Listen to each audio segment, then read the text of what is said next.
I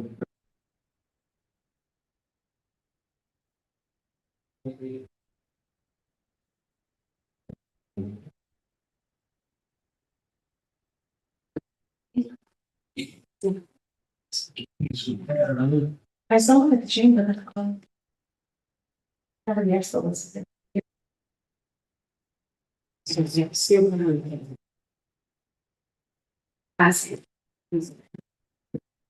Okay, good evening, everybody, and welcome to the City of Kingston Planning Board meeting. My name is Suzanne Cahill. I am the planning director for the City of Kingston. It is September 15th, and we're going to just have a few quick announcements before we begin the meeting. If you do have your cell phone, I just please ask that you put it on silent so that it will not interfere with our meeting. If we do have an emergency, I ask that you please use the stairs and not the elevator. If you need assistance, ask us and we will help you. If you have a conversation that is not with the planning board, we just ask that you take it outside of the room, please. There is chambers and there's also a conference room on the opposite side of the room that is available. Bathrooms are outside through the chambers. Men's would be to the left, women's to the right on the other side of the building. And lastly, I just want to notify everybody that the meeting is being recorded and it is being live streamed. So we please ask that you respect that and respect other speakers this evening. With that, I'm going to start the meeting at 6:02 p.m. And I'm just going to go around the table and introduce our board members. We have Vice Chair Charles Palaco. We have Sage Newkirk, Kara Grundig, Vince Archer, and Robert Jacobson. We also have our Alderwoman Liaison, Sarah Pasty. We have Kyla D-Day behind me. She is the Assistant Planner. And we have Assistant Corporation Counsel Mike Jankowski, or Matt Jankowski, I'm sorry, sitting back behind me. And with that, I'm just going to turn the meeting now over to Vice Chairman Palaco to begin with item number 1 on tonight's agenda. Okay, item number 1, adoption of July 21 planning board meeting minutes. Did everybody get a chance to see them? Okay, I make the motion to accept them. I have a second. Second. Second by you. Vince. All in favor? Aye. Aye. Okay. And Karen and Sage are both in until.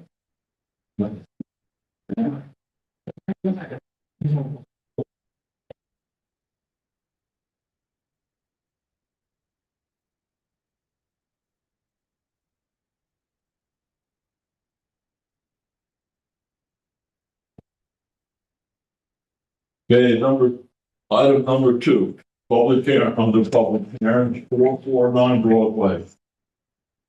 Special permit renewal for 12 cellular attendants. SBL 56.26-10-61, seeker determination. Transit zone P5MS45, Delco Partnership, DBA Verizon Wireless Application, Verizon New York only. We have anybody? It's a public hearing. So is there anybody that wishes to speak in favor or oppose or make any comment from the general public on this matter? Seeing no one, the representative here, want to take a seat at the table? Sure, I'll speak in favor.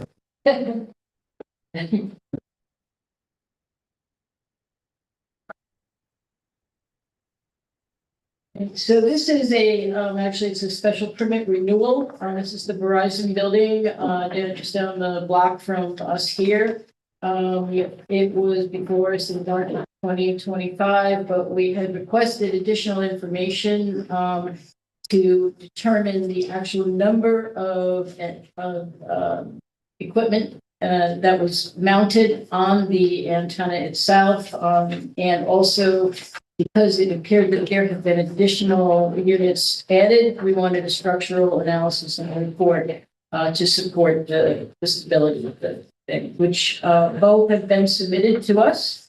I don't know if the board has any questions. You were just, I'm sorry, you should introduce yourself and. Sure. Scott Olson, I'm an attorney at Young Summer in Troy, New York.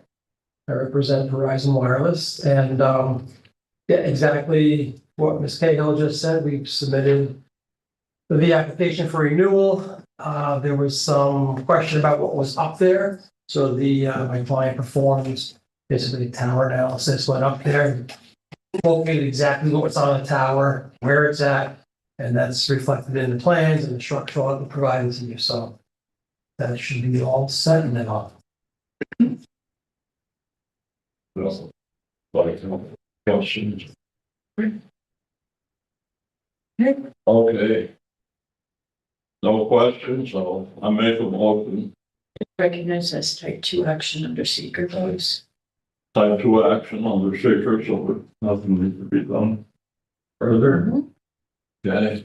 I make a motion, we accept this. I have a second. You just need to define a term because it is a special permit. We would just recommend a 5-year term. In this instance, if nothing changes within the course of 5 years, the renewal will just become an administrative renewal and it will not come back to the board. If there are any changes at that time, it'll come back to the board, or in the interim, if there are changes to the structure, we just ask that you just notify us. Okay, Okay. wonderful. I make a motion, we accept this, term would be 5 years. That's changed, so most likely to continue for technical. I have a second. Second. All in favor? Aye. Okay.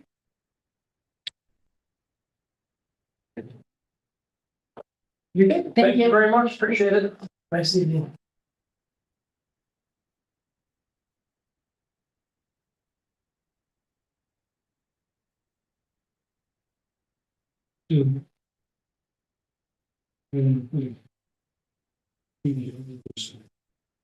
Yes.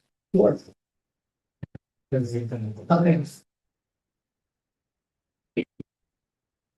Okay, item number 3, 15 applicants. We're gonna just table for a few minutes till Ian gets here. The form. Would be good. Yeah, so you Okay. just recuse. Yeah, so I'm gonna recuse myself then on 15 active, while we maintain form.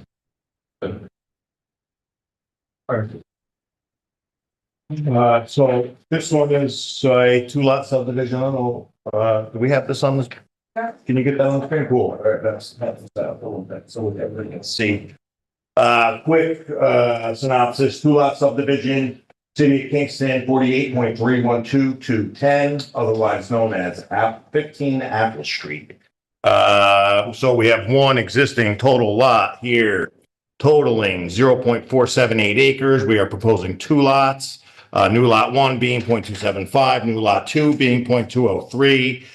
We are proposing a small driveway, which was a change from our original submission, which we added to the calculation of the lot coverage. That still worked out fine. This lot is more than empty.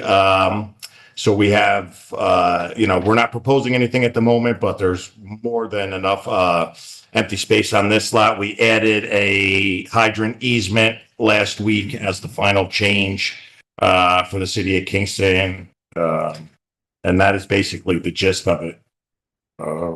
Any questions? No, it's pretty straightforward. Yes. Great. Any questions from board members? No. Okay. Make a motion, accept it. Take, two, please, just recognize this as a 2 action, or is that actually, this is an unlisted action, so you do need to do seeker. I didn't know. All right, so it's an unlisted action under seeker. Carla is getting the form out. We completed it. We haven't identified any issues. As Mike said, the one matter of easement has been addressed, and the language of the easement will be worked out with the water department. Just say it's in order. I'll change this.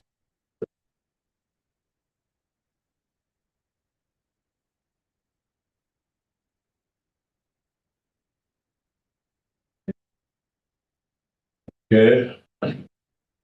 I have a short environmental assessment form. The office said it's in order. Do I have, I make a motion, do I have a second? Second by Sage. Okay, and let's just sign the bill, please.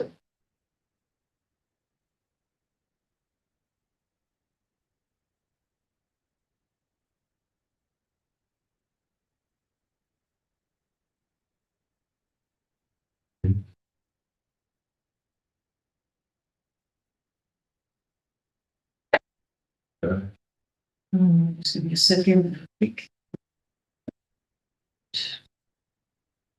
second. So I have to approve the subdivision as submitted with Board Policy 6 signed, as well as submission of 5 paper and 1 Mylar copy signed by the owner for the chairman's signature, and that the water department easement language will be worked out directly with them. Make that a motion. Is there a second? Second. Sage? All in favor? Carried. Thank you. Thanks very much.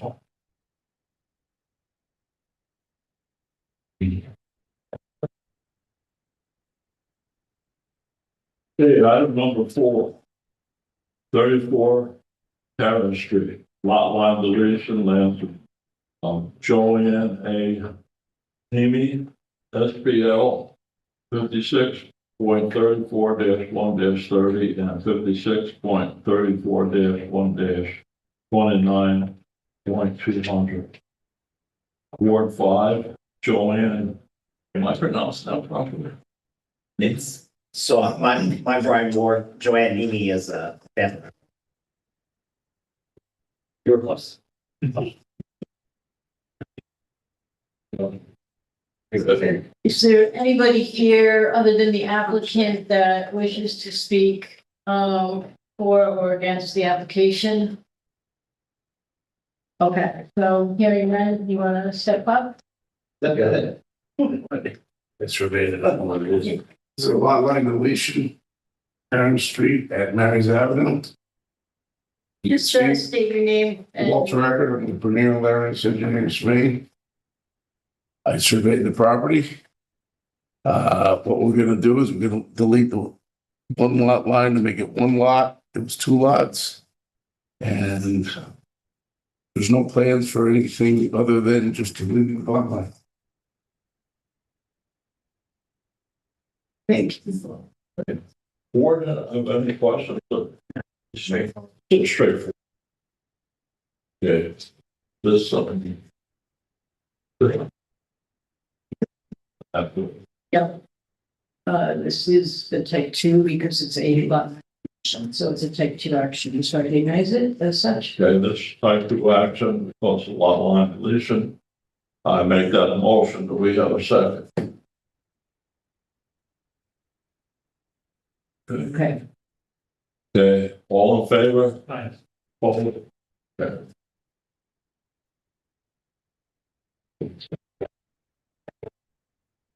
You would need 5 and 1. yes. Yep. Thank you. So we're just gonna do with vote. Hang on a second. That's what I We're think. just gonna do the vote. All right, so you're going to approve the lot line deletion as submitted, with Board Policy 6, signed, as well as submission of 5 paper copies and 1 Mylar, all signed by the owner before the chairman's signature, and a copy of the resultant parcel description. I'll make that motion. Okay, Roberts made the motion. Is there a second? Second by Sage. All in favor? All. Carried. Man. I love it tomorrow, probably. Yeah.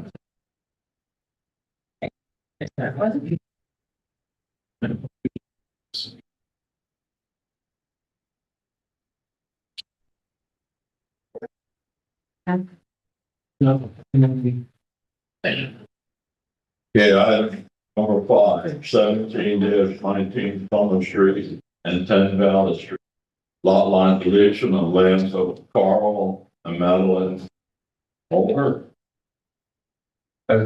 Hector, Heck, drop the O, I'm not a hoe. oh, well, SBL 56.25-5-11 and 56.25-5-13. 4 to 5. That's Holker. Hector. It's all right. Thank you. There's only a few of us. Yes. The application seeks approval to combine 2 lots under the same ownership for purpose of building a garage. This seems like a pretty straightforward. Do, just want to ask first, so this is a public hearing, so is there anyone here from the public who wishes to speak in favor or in opposition to this application? Okay, hearing none. Would you just introduce yourself as, please, for the record? Carl Hector. I own 3 pieces of property that conjoin and they've been in my family since 1911. Unfortunately, the one I want to put the garage on is vacant. Yes, I can't do that, so. The corner house, I think I'm gonna give to my daughter, so I don't want to include it to that one, so I live over here, this one with my wife, so I'm gonna include that, make a flag parcel, they call it.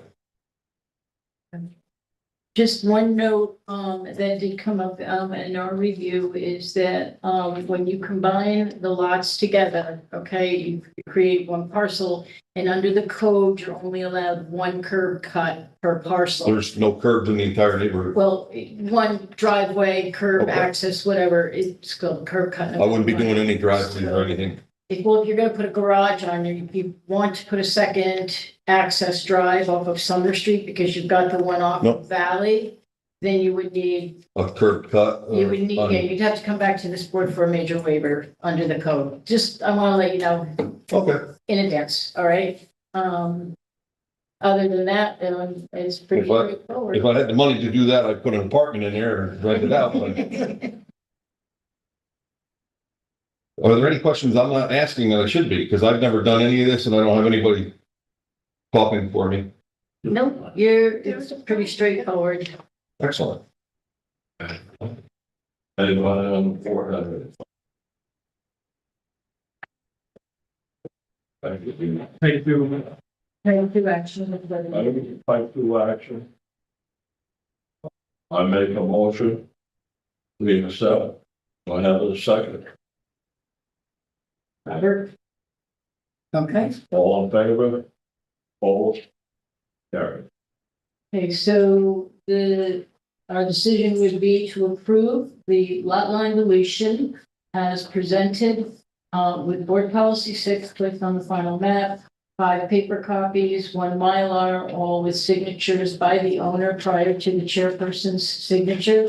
Any resultant parcels are submitted. Yes. And computer. So that is the motion. Okay, so Robert, okay, the second? Bryce, In favor? Hi. Opposed? Carried. Okay. What's my next step though? I don't know, it's just that, most of it. Thank you. Good luck everybody else. Thank you, everyone. Okay, item.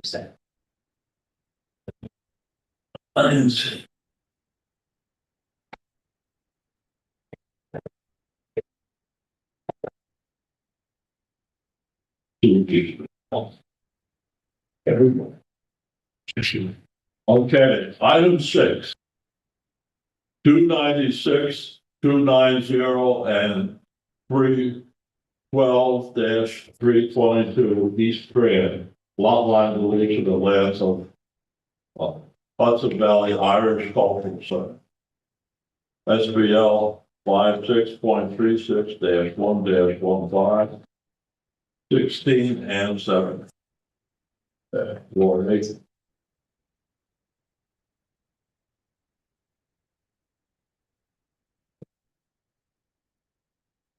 Okay, Over here first. yep, is there anyone from the public that wishes to speak either in favor or in opposition to this application? Hearing none. Again, my name is Walter Ecker. I'm from Bernier Larios. Item 6, Irish Cultural Center is going to do a late lot line deletion. Right, there's 3 lots. They're gonna make it 1 lot. I don't know if these have it here. Put it up. Second. That's okay. Okay, here it is. They're very small, 2 separate lots that were part of the big, or 3 lots here. The 2 very small ones are gonna become part of the larger lot. It'd be just 1 lot. That's what we're here to do today. So just explain what the color variations on this map. Well, I'm sure they're to do with the flood zone. Yeah. Okay, and where they are in the flood zone, for building purposes. Right. But today, we're not here about building purposes. We're here just to do a lot line deletion. So for those of you that do not know, the Hudson Valley Irish Cultural Center has recently purchased these properties. They are combining them into one parcel, and they will be back in front of you with a full site plan review in the near future. So this is really just, this is the first step of the project. And it's pretty straightforward, again, Yep.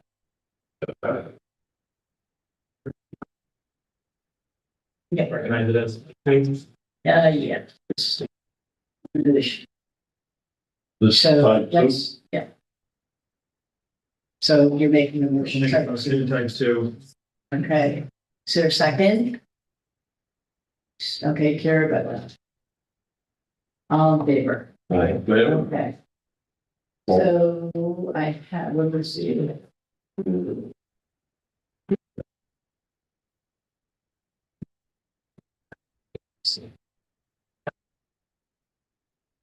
It's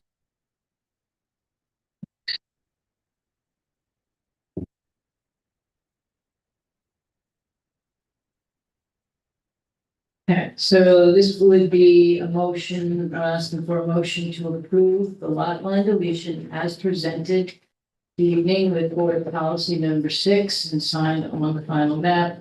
With 5 paper copies and 1 Mylar, all signed by the applicant before the chairman's signature and a copy of the result parcel description.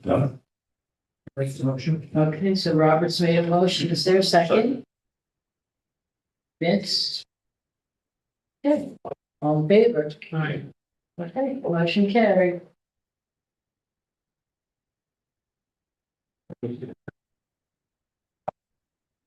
Oh, good.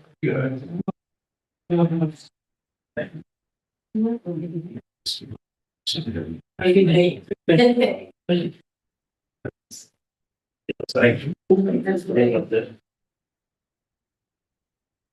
And it should, no, they have. Moving right along. Right, Carl? Right. Okay. Under old business, item 7. 560 Albany Avenue, special permit renewal for operation of a light manufacturing welding business. SBL 48.74-1-5, 200. That's Ward 6. So. Okay, so just quickly, the applicant is not able to be here this evening. This was a special permit renewal for his welding business. He is a tenant there. He has come forward and he has been willing to do the minor planters along the front of the building. So, which means that you can authorize the renewal. And we will address the final planters with him at staff level. I spoke with him earlier today. So he's going to do what the requirement of the board was, and we're all good. We need 1 for a term. We had given him a shorter term before. I think he could go for a couple years, 3 years. So it would be fine. I'm good with 3. Great. Okay. So this is a renewal, this is type 2 action under seeker.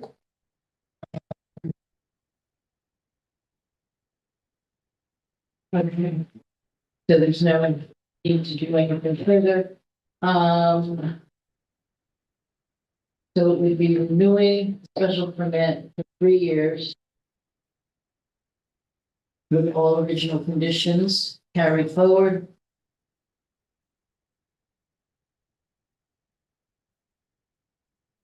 And then if no changes in 3 years, it would be an administrative review only, okay? You need a motion. So I need a motion for that. Okay. I have a motion, accept. Motion by Robert, Second. second by Sage. All in favor? Okay.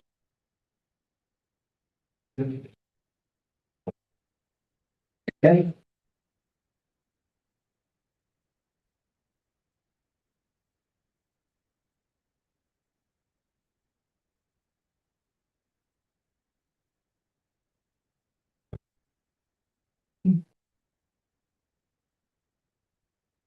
Still under new business. That's item number 8. Number 20, North Wilbur, major waiver to exceed maximum height of 2.5 stories permitted, 3 stories requested. SBL 56.108-6-24, transect zone T3 at 45. Pablo and War. I'll be butchering your name. I'm here. Have you Oh, got- there it is. Okay. I apologize. All right. Okay, so this is, before you this evening, for a waiver, the code allows, in this transect zone, 2.5 stories max. The structure is at, 3 stories. There was some back and forth with the building department. And when they went to renew the building permit, it was recognized that it didn't conform to code. We believe that there was miscommunication along the way. And so the applicant is putting now out there a request in for the waiver to have the additional height. The building is, you can see it behind you on the screen, so I'm going to point at you. That is the structure as it had been originally. In your staff notes, you also have a copy of some elevation plans. Initially, the intent was to add dormers to either side of the original roof. And then that plan changed and the full 3rd story was added. One question I do have is on the elevation here that is shown, it's showing 3 windows on the proposed on the 3rd floor, but the plans that were submitted by Ed Klein show 1 large window. One large window that has been changed to 2 windows next to each other. But they Okay, still take the same okay, size. so it's not the 3 that we're seeing here, it will be the 2, correct? Okay, But in the and what's the use of the 3rd floor intended to be? our art studio, Okay, so it's not an additional residential unit, it would be with your private use. Okay, all right. What I have done on this one, border calls back in April. You did, adopt a checklist for waivers. So I have copies of them for you. Page. There you go. Whatever you want. Huh? Want to be turned down the list? Yeah. So, basically, this is your checklist that you had adopted, to assist you in the review of any major waiver and findings establishments. I want to go through it. Start with the first question. The applicant has included a waiver request letter that clearly identifies and describes the waiver being proposed, accompanied by plans or other visual representations as applicable. I don't know how many of you have looked at the portal, but there was quite an extensive narrative that was submitted by the applicant, as along with an analysis of their engineer, Ed Pine, and the drawings of each floor showing the improvements that will be made. So Yes. I would say yes. Okay. The next question is, in their letter, the applicant describes in detail why the waiver is needed and how the waiver request is consistent with the intent, design, and compatibility of the transit zone in which the project is located. We did take a look at the street along which this property is located. And it's got a variety of types of buildings and styles of buildings. Along the side that they are on, the majority of them are deeper buildings and 2 stories because the property does go down in the rear. But on the opposite side of the street, you do have 3-story, and it's at a higher elevation as well. So in terms of, contextual form, we believe it to be compatible. Okay. So I would say yes on this one? Yes. Okay. So your next question is, will granting the waiver contribute to the realization of the overall intent of the transect zone and the result in an improved project, which will be an attractive and durable contribution to the transect zone? Up above, under the initial section, the intent of the transect zone is on a form there for you that's taken directly out of the code. It's basically to support, small to medium detached homes, reinforced roads within a walkable neighborhood. So I would say that this Agreed. meets that. Okay, your next one is to support walkable neighborhoods and or mixed use centers. The project emulates the neighborhood context for how far the building grew to the sidewalk, how the facade is designed, and how the building interacts with the street. Yes. Yes? Yes. Okay. Your next question, the project supports a green and resilient future by, for example, reducing vehicular miles traveled, providing green infrastructure and or street trees, and or including high quality usable open space. Obviously it's an pre-existing structure that is just going 1 story up. Presuming you're following the stretch code because that is what the building department would require under any new addition. So my response there would be yes. Yes. The project supports the incremental development patterns in size and density and supports infill development or the reuse of existing buildings. Yes. Okay. Project supports the provision of a variety of housing types to support a range of income levels, age groups, and family units. Yes. Okay.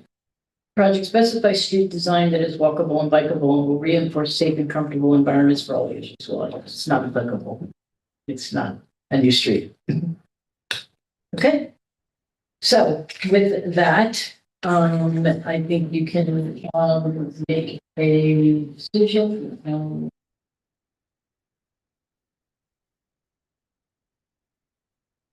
Your waiver would be a type 2.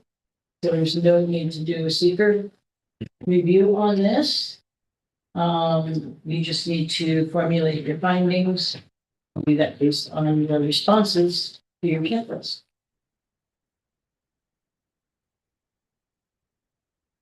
I'll do that.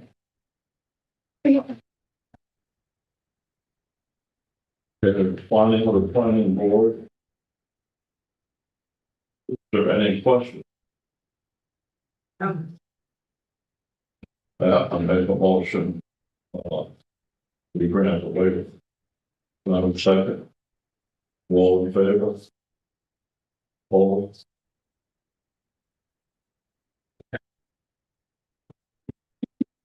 I look great.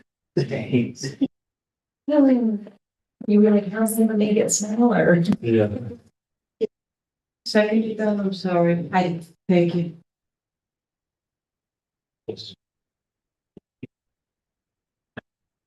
You're all set? So much. Thank you.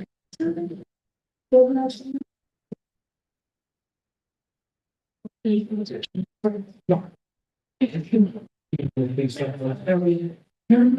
Yeah. Some of them. Trying to.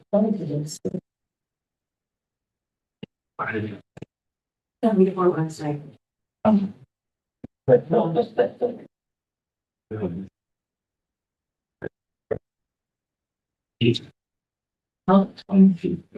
Are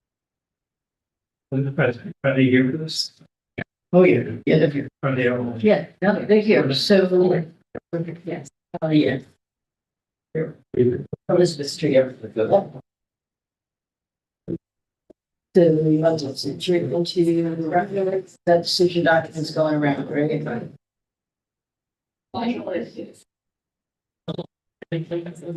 Guys, number 9. Couldn't keep that.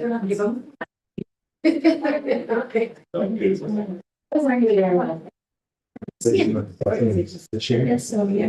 That's why. Oh. Yeah. Okay.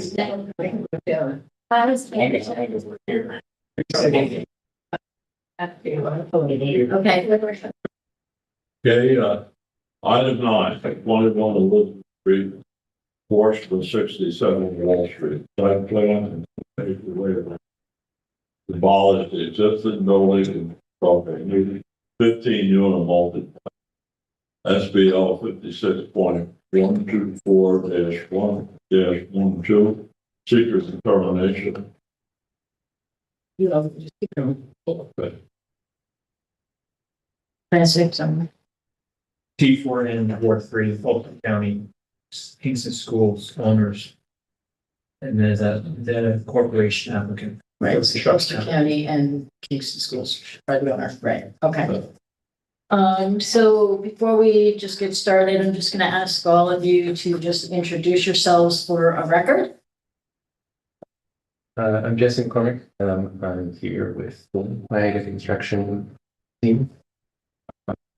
Doug Gans, I'm here, one of the architects. Rob Drost with Miami Construction.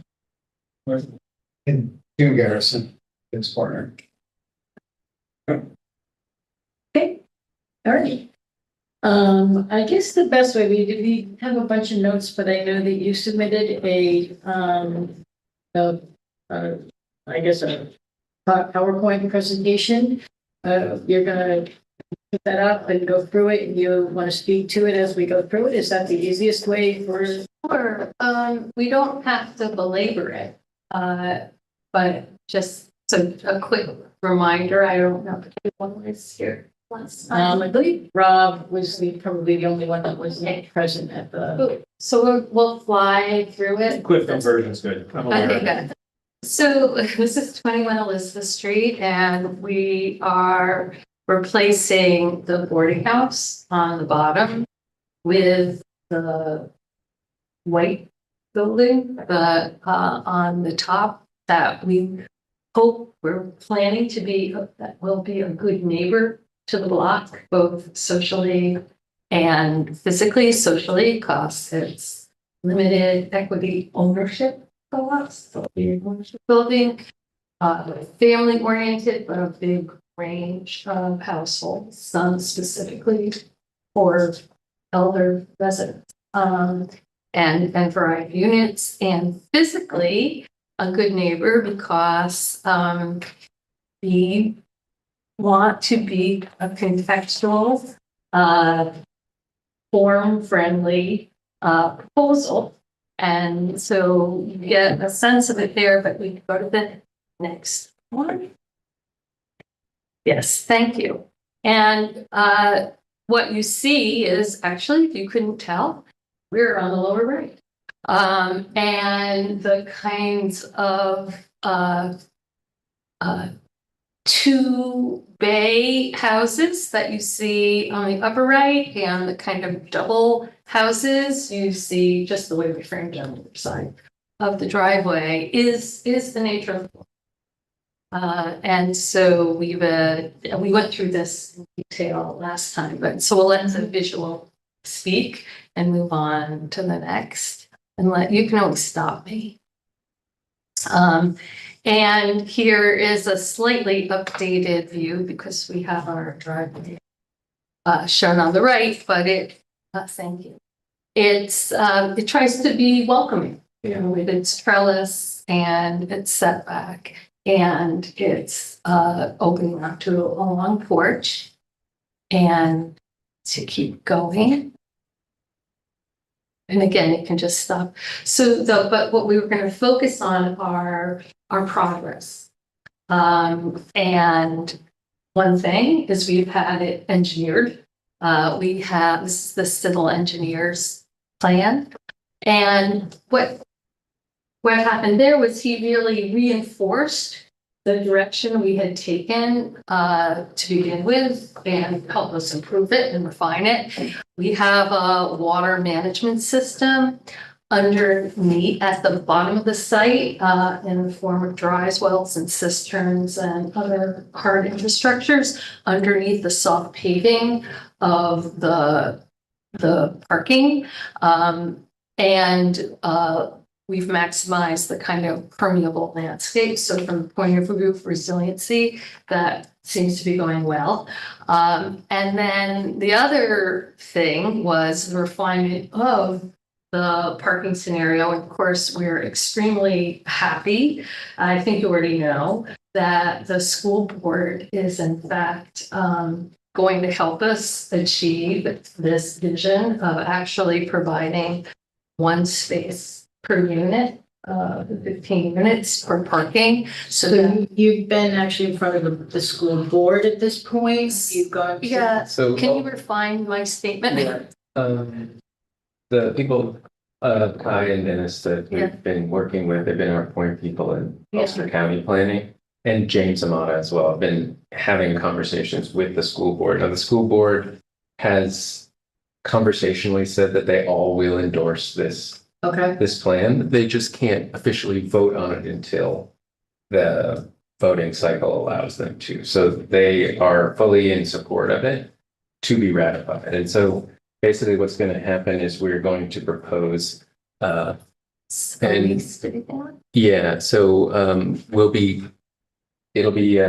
a little bit strange, but basically they can okay a 10-year lease. It's a lease, yeah. Okay. An ability to use it. But within a year, we'll be able to actually apply for it to purchase. Right. So it can fit. Right. It's just the voting on the purchasing of it happens a little bit slower. So we'll move forward with the lease, but within that Lease first. period. Lease, kind of an option to buy, I guess. Yes. That'd be nice. Okay. Right. Yeah. So just a couple of questions since we're with the school district. One of the things that the board always asks is that for projects that have more than 10 units, that the school district just weigh in to let us know if they feel that there's any impact to the school system itself, the overall school system. So that's something that we'll want you to work on. Another thing that we noted on the plans, which I think is great, is that there are EV chargers for cars in the back parking lot. And I note that you're also going to share those with the school, so the school will have an opportunity to have charging stations on their property as well. How is that going to be, like, how is power supplied to those, and how is that going to be managed if the school is that part of the lease? So that's going to be part of the lease, but the Okay. power will be coming from our power. Okay.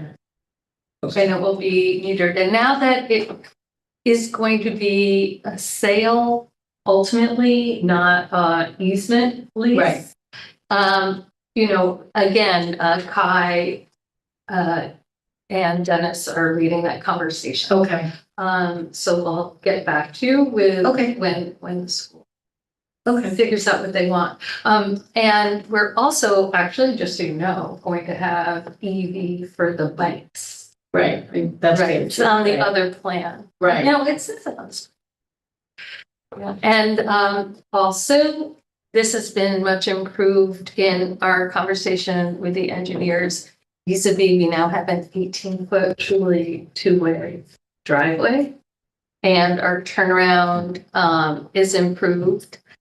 And I think the fire chief Is Chris, oh, there he is. Our esteemed fire chief is very happy with this state of affairs. We're coming closer to having a very robust way forward with, in terms of fire safety, and that includes the gate that goes into the parking, which our understanding is the school board also is fine with.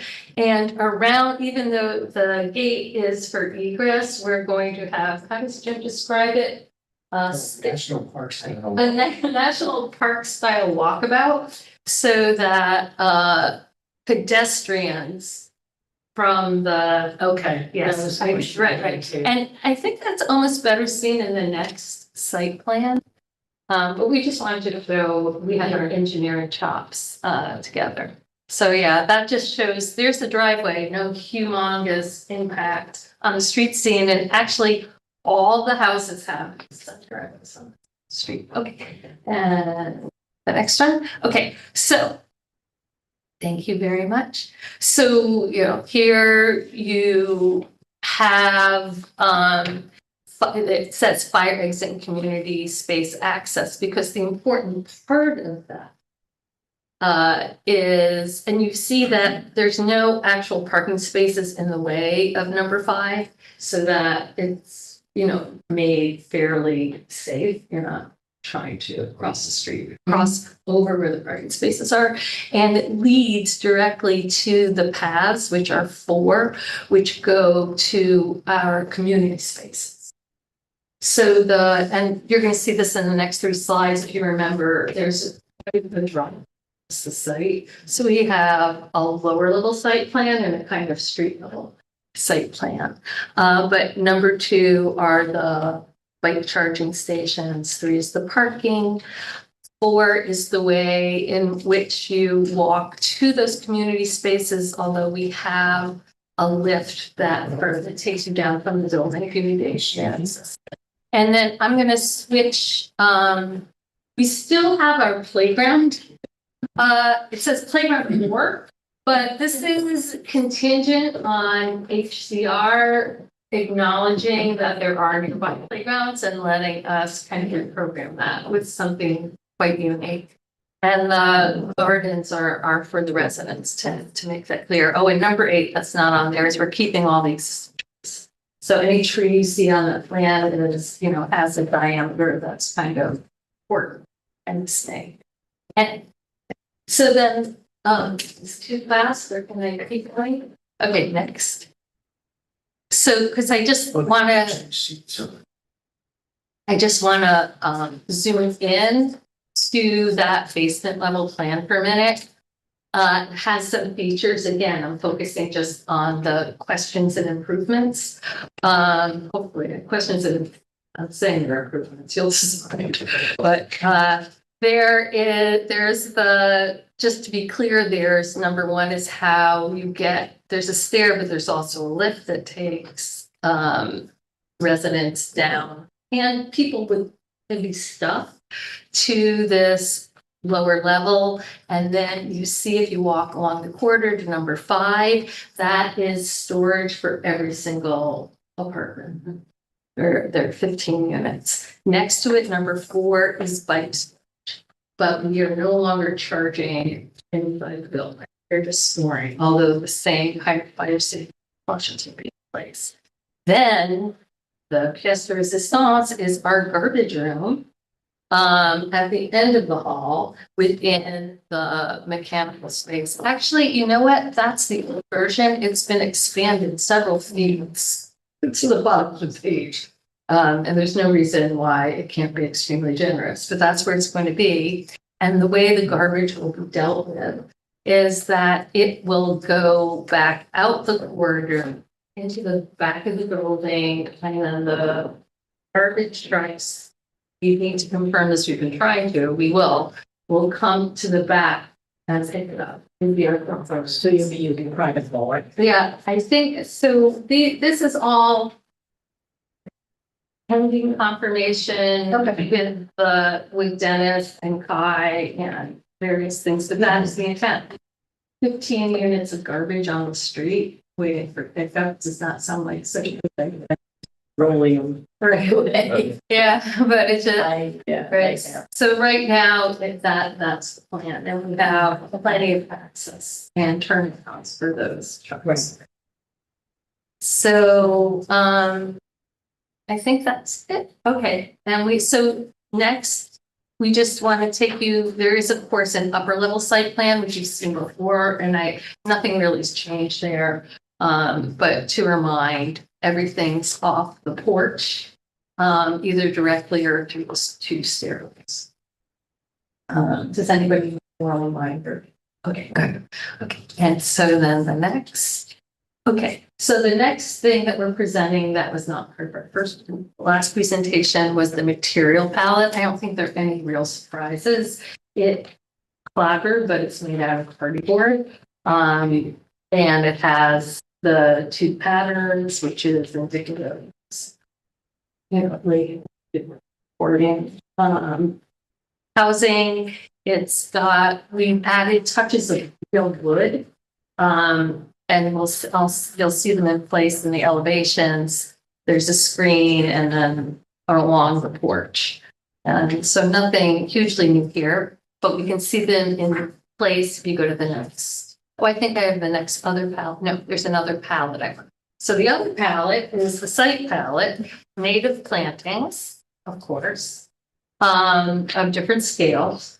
And then the lighting is code, night preservation, night sky preservation lighting of bollards, which will be every 10 feet along the driveway, and paths, and some sconces that will be on the porch itself, in front of all the doors. And then if you put it kind of all together, this is what you get, although Shelley's drawing had a real refinement that doesn't quite come through here, but you can see all the patterns, that's for sure, on this. And you can get a peep of the wood, but you really see it better in the next.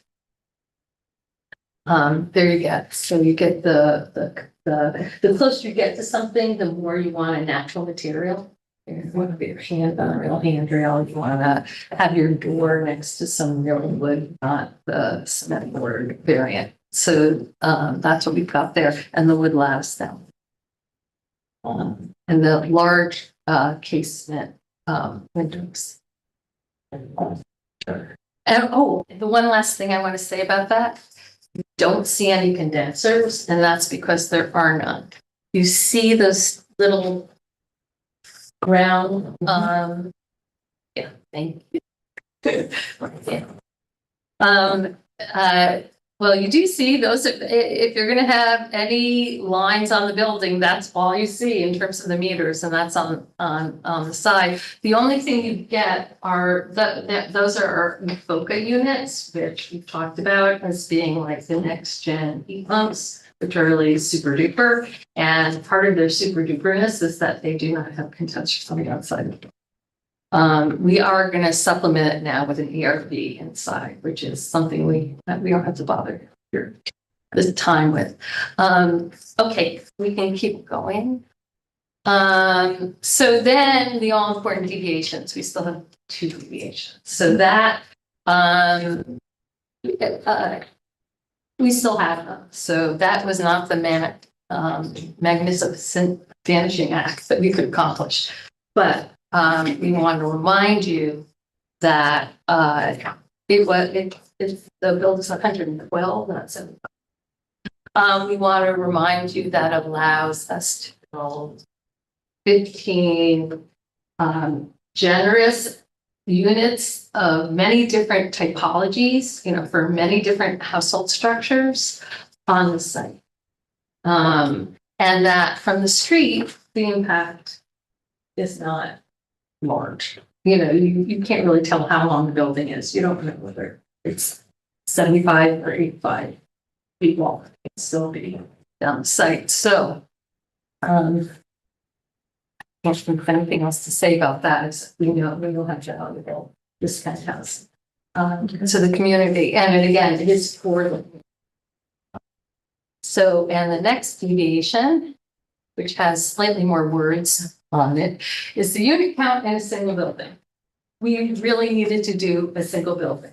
You could have tricked it by somehow making a split in this thing, but couldn't accomplish. This way it can be totally ADA accessible for everyone, all the way down to the community rooms.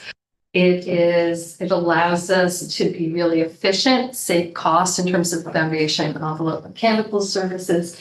It allows us we're going for passive house, we're applying for nice CERTA grants.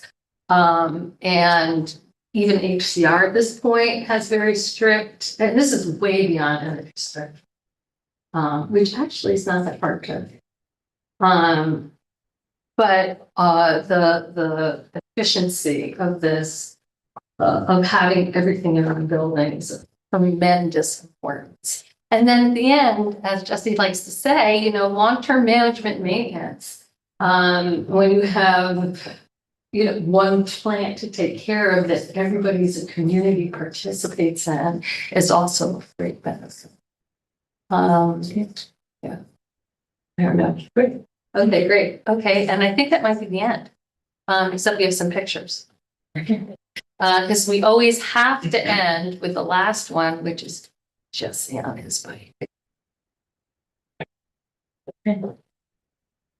So I just want the record to show that our chairman, Wayne Platt, has joined us during the conversation for the rest of the meeting. So we do have some staff notes that we've put together that we're not gonna bother going through them in great detail. We'll pass them on to you so you can use those, and then we'll be meeting in between now and the next month to go through those with you. If you have any questions, reach out to us. Board members also have copies of these as well. But just a couple of things, maybe just to go through. We talked about the school district already. This is an unlisted action under seeker. But we were curious to know from you if you wanted to do this as a coordinated review. So if we do the coordinated seeker review, it's a process whereby the planning board would seek a lead agency status, and then what they render as their final determination on the environmental review, all the other agencies that are identified as involved, interested, are bound by the planning board's decision. That way, they don't need to do their own separate individual seeker review every time you go to another agency. It would be one review. So that's something for you to consider if you want us to do that. We have done that for other projects in the past, and it seems to be a good way to approach it. But you would make that decision, and we would work with you to identify all of the other agencies, like you mentioned, NYSERDA, you mentioned HDR, you obviously have the county, you've got building department, you've got other permitting agencies at the city, county, state, I don't know, federal level, whatever. We would identify all those agencies. We reach out to them, they tell them we want to do this, undertake this process, and ask them to concur or not to concur. They have 30 days to make that decision back to us. If somebody argues that they don't want us to be it, they want to be it, then we have to go, it's a different process. We can make that decision, how we go forward from there. But it's something I would suggest that you think about. And we can do that at, this meeting, we can start the process at this meeting, or we can do it at next month's meeting, whatever you want. Okay, that's something for you to think. One thing I wanted to ask the planning board on this project, and we'll ask it on the next project as well, is to schedule a public hearing. Also, I think it would probably, I know the board says they know the area, but I think it would be a benefit for the board to do a site visit to this location, just to get an idea of the immediate neighborhood, school property, and get a sense of the surrounding environment, so that when you're reviewing this, you have a good sense of the community there. And I wanted to just bring that up as well. I think one thing that I think it would be good for you to maybe discuss a little bit is the ownership, because this is an interesting project. Right. And it's not your standard type of ownership model. It's a new model. It's something new to Kingston. I don't believe it's ever been done in the city. Right. That's So what just we maybe understand as well. discuss a little bit about how that's going to work with Sure. the board so that they have an understanding. So the ownership model is going to be a cooperative, and it would be a limited equity cooperative as well. And so all of the people that would buy their apartments in this project would be buying a share of the full cooperative. So the way it would work is this cooperative forms, they have a board, and they that cooperative is an entity that has a 99-year lease agreement with the community land trust called Taproot, which will be upholding the affordability criteria for 99 years with this cooperative that would be on top of that land. And so the way that this is all worked out with all of our partners is that we're able to sell these units at 60% of area median income. And because it's a limited equity cooperative, that means that they'll be gaining a certain amount of equity each year that is guaranteed on their principal year over year. But that will mean that when they sell their unit, the next people that would come to buy into it would still be able to buy into it at a rate that is lower than typical market rate as a way of keeping it affordable in perpetuity. Additionally, if the person that is selling, for example, if their income hasn't gone up a super high amount, even though they've already been a first-time homeowner, they'll still be able to qualify for mortgages as we understand they exist now that will still give them the opportunity to qualify for like a 3 to 5% down payment, even though it's not a first-time homeowner's mortgage, which means that by creating a limited equity co-op, we're not stranding people in this co-op. They're still able to accrue equity in order to be able to buy without having to sort of be procrastinated in terms of eventually having to leave town. So the idea is to kind of make it work for everyone in keeping this project affordable. Does that make sense? Yes. Any questions? So the cooperative, the folks would all pay into like a maintenance pool to like, that's like a. Yeah, regular that's company, right? Like something like that. exactly. It's legally required that there's a 6-month sort of fee in advance that gets created for exactly these types of like in advance of the project going live, so to speak. That sort of reserve pot is there to then pay out who the board chooses to hire to be the property manager, form the maintenance, stuff like that. So there's sort of mandated safety nets for this whole. Okay. So they would hire somebody on the outside to do the mowing. Okay. Yeah. So like when you have a homeowners association, the operating plan has to go through the state attorney general. Is that the same process? Mhm. I mean, it's a co-op specific process, but it has to Okay. go through the attorney general. Same, okay.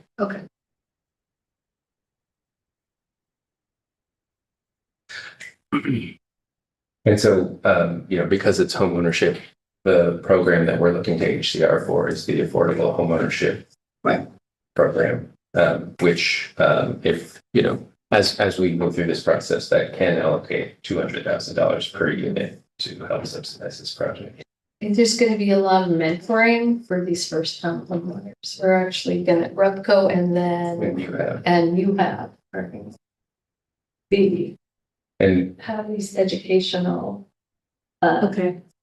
And to your point about this being the first time that a model like this is being done in Ulster County, UHAB is the Urban Homesteading Assistance Board, and that organization has been providing these services, education, first-time homebuyer education, co-op education, financial planning, third-party monitoring, they do property maintenance. We may even be able to get some of the mortgages for these granted through UHAB, which is the CDFI, and they've been around since the 1970s, working with affordable cooperatives that have formed in New York City since then. And so they really have all of the knowledge about how these types of projects work. And legally, we need a monitor, an outside monitor who's not Taproot. And it's probably going to be UHAB. So a monitor is another way beyond maintenance, just in terms of the decision-making on fiduciary role of the co-op as well as physical. Still be that oversight. As well as making sure the board functions appropriately, that the affordability criteria is all being met, that they don't get into too much financial trouble if something were to go wrong, that sort of thing. It's an added measure of security. And I should mention additionally, Ulster County is going to put a 50-year, they call it 50-year, 50-year restrictive covenant. So, you know, not to mention that the community land trust itself, who would be the deed holder to the land that has the lease agreement with the co-op, has a dissolution built into their policy. So if their organization, for some reason, sort of ceased to function the way it was intended to, there would be stuff in the contract that specifically describes what will happen to the deed holder. So a lot of security in place effectively. So is Rob going to be solely vetting the potential candidates that will be purchasing units or co-ops? Yeah, Repco is going to be administering the marketing and the vetting. They're going to do it through the what was called the preferred. It allows you to have preference. Yeah, the preference policy. That they've kind of, yeah, so effectively prioritizing people that live in Kingston, people that work in Kingston, getting priority to be able to, you know, assuming they meet their income requirements as well. But they would get first priority in a kind of order points-based system that effectively give them a better chance of qualifying.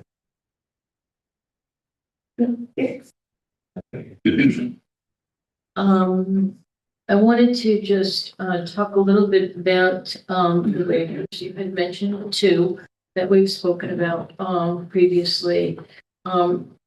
When we were doing our staff review, we identified a potential third one, and that would just be for the front entry. Under the code, and it's described in the notes, it'll get to you. It specifically says that the unit shall enter from a common entry on the front street sidewalk. That's part of the multiplex building form. And while you do have the one entrance, it leads to an open air porch really along the side, and then all of the entrances are technically off the side of the building. So we're going to ask that you seek a waiver for the design for that element as well. And we do that for a couple of reasons. We want to make sure that it's appropriate. It's a waiver for this particular project alone. And so it doesn't open the door for other opportunities elsewhere throughout the city. And we realize that it's not, we've done it in the past. I had a similar discussion most recently. Kyla pointed out to me today with 615 Broadway. When we reviewed that project, they had the side staircase going down the side. They modified their plan and put an entry in the middle of the building instead. So that one, and then there was another one down on Broadway as well that was the project was modified to address it. In this case, the open air porch is not such a bad design here. And I understand and we appreciate why it's being done that way. So we think that the waiver is probably the better approach to take on this one. And that'll be in the notes that you get as well. So I wanted to bring that up to you as well. Do any board members have any questions or comments? Any thoughts on the project that you'd like them to look at further? We have referred this to multiple internal city agencies. It will get referred also to the county planning board for review. We also will be referring it to our Parks and Rec Commission for the reissue payment in lieu of parkland fee, which we've discussed with you as well. One thing I did mention in the notes is the date. There was a talk about a potential daycare and I guess how daycares are generally licensed. We're not sure, is that to be carried on by an outside individual or an agency, or is it meant for one of the owners or co-op owners to maybe operate? It was just, how is that going to work? Right. So we yes, to your point that it is we shouldn't have described it as daycare. We should have described it as adult and child community rooms. Okay, good, okay. All right. It's just- Yeah, because it was like, I can't imagine there might not be enough children at all times within the structure to Yeah. really support a daycare, so you'd be taking, I mean, you're right next to the school, it's not a bad thing. Right.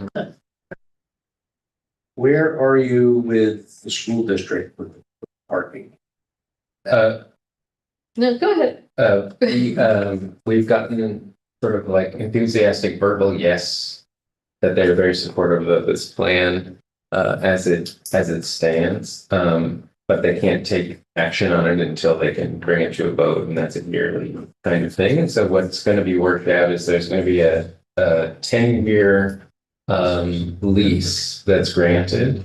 And then within that 10-year lease period, which would be next year, they'll be able to vote on an opportunity to sell it. So it would actually officially become part of this project. So they're very enthusiastic about it, as we've been told through Dennis Kine and James at County Planning that have been in direct conversation with the school board. We've had that word back. I've kind of known that. So, on this parking required? No. No, parking is not, no, If the school district doesn't sell, lease terminates, it's still a compliant project. Mhm. It was about being a good neighbor. Yeah, we did understand. Yeah, no, I just- That's what I'm we're just saying. looking down the road. Sure. Yeah. Thank you for bringing it up.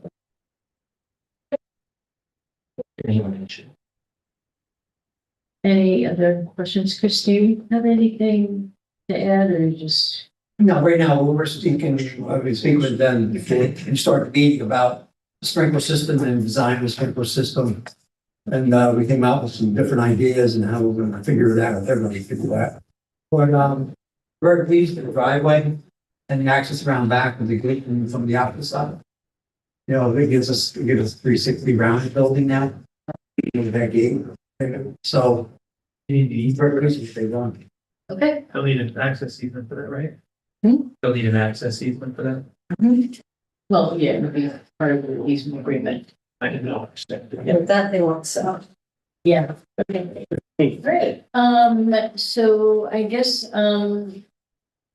if there's nothing else, I would suggest that, the board table the application. We will. Can we talk about this, schedule a public hearing now, is it? What we'll do is we'll do a big announcement as well, so we can put the hearing on the next month.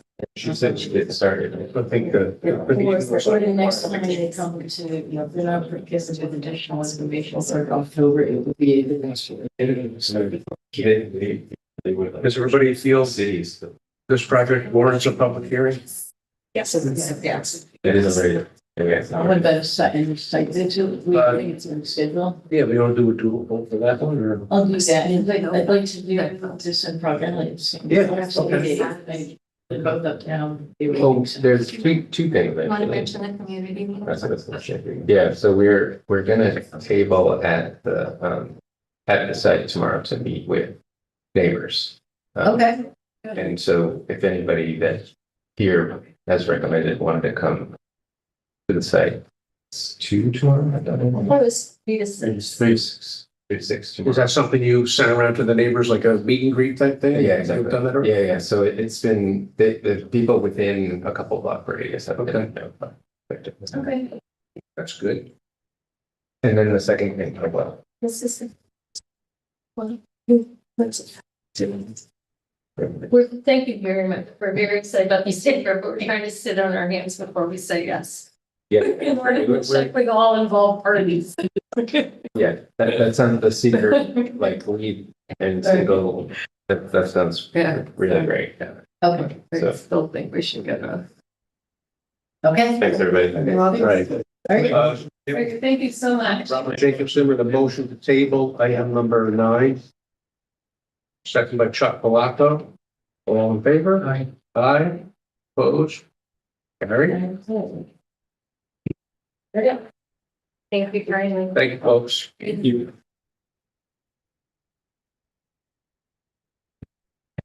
That was the line.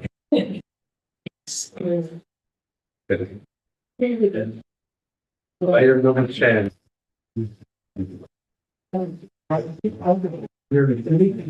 All right, this is 25 Frog Alley, a site plan and major waiver for a residential development with new building site proposed. Section block and lot is 48.314-1-12. Secret determination transect zone is T5N, Ward 2. ABC Kingston LLC is the applicant owner. Welcome. Good to be Can here. you state your names for the record, please? Hi, I'm Kobe Lefkowitz. I'm the principal developer. Alessandro Rufini, Delmark. So we just wanted to start off by saying thank you for having us in today. We're really excited to share our project. At a high level, we're building on a vacant lot in Uptown next to Dyson's Bakery. We're looking forward to making Kingston just a little bit better. Taking what it already does really well, the historic fabric of the stockade and Uptown more broadly, and adding more housing options that are desperately needed in the city that are, I think, in line with the historic character and vernacular of Kingston. So with that, we'll go on.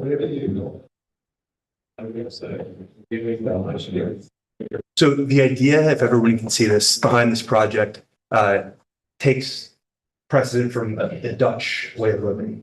Kingston, historically, a Dutch city, we want to lean into that history with this idea of a God's house, which was 14th, 18th century form of housing.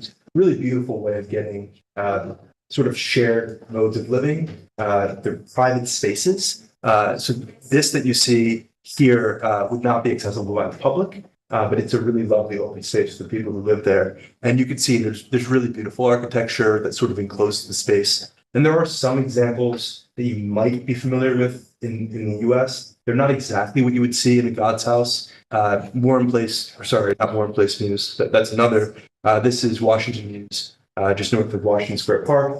It has a lot of similar elements, but without the greenery. And we really want the gardens and the landscaping to shine through in this project.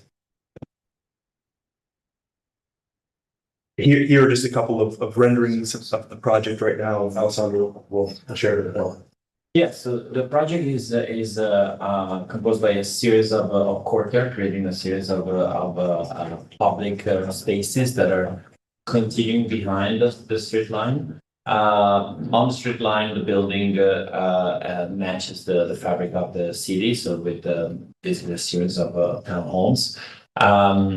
The idea is really to create a continuation of the public space within a private development. So there's more than 50% of the square footage actually of the site is dedicated to public spaces. The idea for these spaces is that they will be probably controlled at night with some sort of gates, but for the most part accessible to the public. One court in particular will be activated with a couple of live workspaces that will create a little store or something, an attraction, so that people can actually enter and explore this new development within the city. The series of courts creates also a series of different landscapes in a way, each one representing a different topology. The topology is always they have like two faces, so they face one quarter with their front and another quarter with their back. So that there's a different scale on each one of these public spaces. So always something new, always something interesting to see. Try to avoid as much as possible straight lines. So there's always a step back, something that protrudes out, whether it's a building or a stairway or something like that. So there's always something interesting happening within the entire development. On this view, you can see the main hallway that goes east to west on the northern side of the northern part of the site. That has also probably different materials, different colors, and it's also like one of the two different entrances within to enter the development. The site, probably you're familiar with a little bit of the history. used to be a laundromat, a dry cleaner actually. So we already commissioned a phase 2 environmental analysis. The results were actually very promising, and there's no need for any remediation based on this analysis. This is just a recommendation of using a vapor membrane on the underside of the building, which is anyway recommended by code and required, so something that we're gonna do regardless of that. And actually additional ventilation, which again is something that we're gonna do for radon ventilation regardless. So we're gonna have probably initially a passive system for ventilation of the foundation, with the possibility of installing a fan if the results tell us that that's needed. The same time, another fact that happened, sinkhole opened up on the middle of the site a few years back. The big thing as well. So we also did a few an exploration of the site, some drilling to understand, and we have a geology report, a geologic report on the site. So we are working with a structural engineer to design some foundations that are rigid enough to prevent any differential settlement and take care of this variation capacity of the soil that we have on the site. We provided plans, we included here, probably already reviewed them, but I want to show again this variety both in the type of buildings, their orientation, and this pattern and this mix of different spaces that they create in the way that we have organized them. The buildings are at the maximum 3-story buildings. We have a number of single-story townhomes with a 1-bedroom, so very small individual buildings stacked side by side. And then again, the tallest buildings are 3-story with either 2 apartments, duplex on top of a single-story apartment, or live work and then an apartment. And again, the density is also spread out throughout the development, so there's nothing that really stands out or that is taller than the other. There's more consistency, I would say, along the Frog Alley, along the street, but everything else has this variety throughout. The bottom here is what, this Frog Alley side? Frog Alley is on the right side. Yes. So on the bottom side will be the lot share with Dyson, some top and side bottom.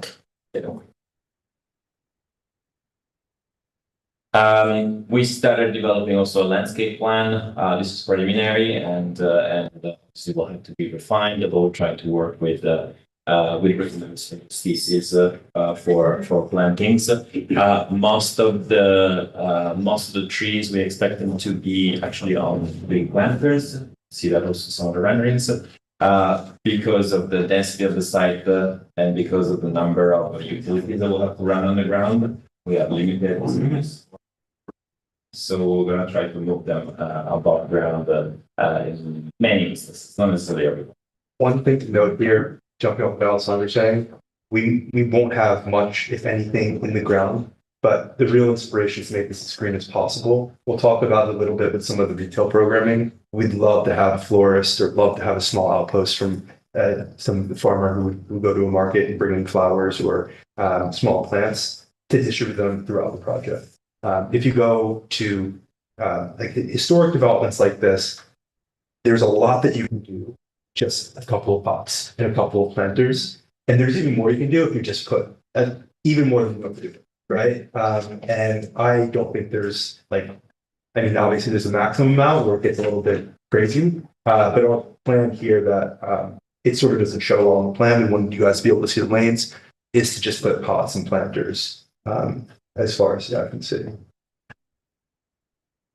Yeah, I mean, one of the thoughts I had is, Uptown Kingston has, currently has planter boxes with, and they had trees in them, and the survival of those trees was not that great. Planter boxes tend to break apart because the roots, the trees outgrow the planter.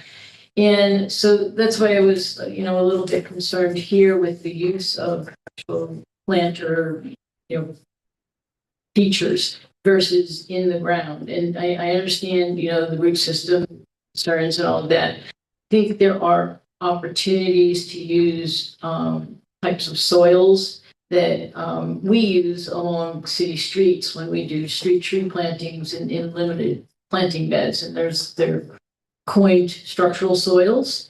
And they're used, and then they are used under paving systems, in municipalities, urban areas, and the roots then are allowed to grow, and the soil keeps the water, retains the water better.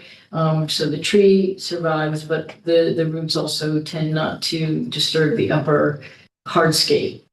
So that's something we can share with you. We'd love to I'd see like you it. to take a look at it, just so that, putting your money in and putting, I'd like to see a tree be able to achieve its maturity and provide the shade and that nice feature in a residential development that you might not be able to obtain with the. Yeah, we don't want to seem flippant about this or that we're not considering it. I'm not a landscape architect. I'm not a landscaper. We do have people that we've been talking to about this, and it's really important for us to get the intimacy of the site right, that there's enough Yeah. greenery, or else it just feels like these townhomes are closer together than maybe they ought to be. But when you add greenery, as you can see in some of the images that we've distributed around, suddenly it all opens up. So we want to be really thoughtful about this, and sort of selfishly, that's why I want a florist on site too, because then say this is your garden that you can advertise your wares, but also you feel like you need to bring a watering can around.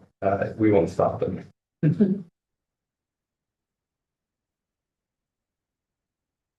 The apartment mix, so the development has 43 apartments in the current configuration and 2 retail spaces, plus 2 mechanical rooms and electrical room. We have we indicated the breakdown in there, so you can see there's a mix of 1 bedroom and 2 bedrooms for the most part, with also some 3-bedroom apartments, some of the duplexes and some other situations. Some of the 2 bedrooms have also like a little bit of a home office situation. So there's additional square footage and it's not then limited to just strictly 2 bedrooms. But for code definition, they are 2 bedrooms. So it's a good mix is what we understand the market requiring, and then as far as the AMI and the rentals distribution, you can see here. So we have the majority of the building of the units will be around the 80% AMI mark, with some units at 6%, and some of the probably the bigger units on the 90%. And in total, it balances out to less than 80% AMI project wide. Access, we'll talk about that briefly, but there's 2 main accesses from Frog Alley, one on the north and one on the south. So the one on the north, they're both 15 feet wide. We talked briefly about this in pre-planning to allow for EMS access.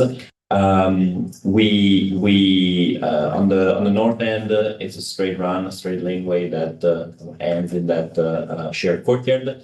And on the south, the passage is actually under a building. So there's a sort of an archway created by actually an apartment that sits above the passage. So it creates even more this idea and this invitation to enter and explore that space.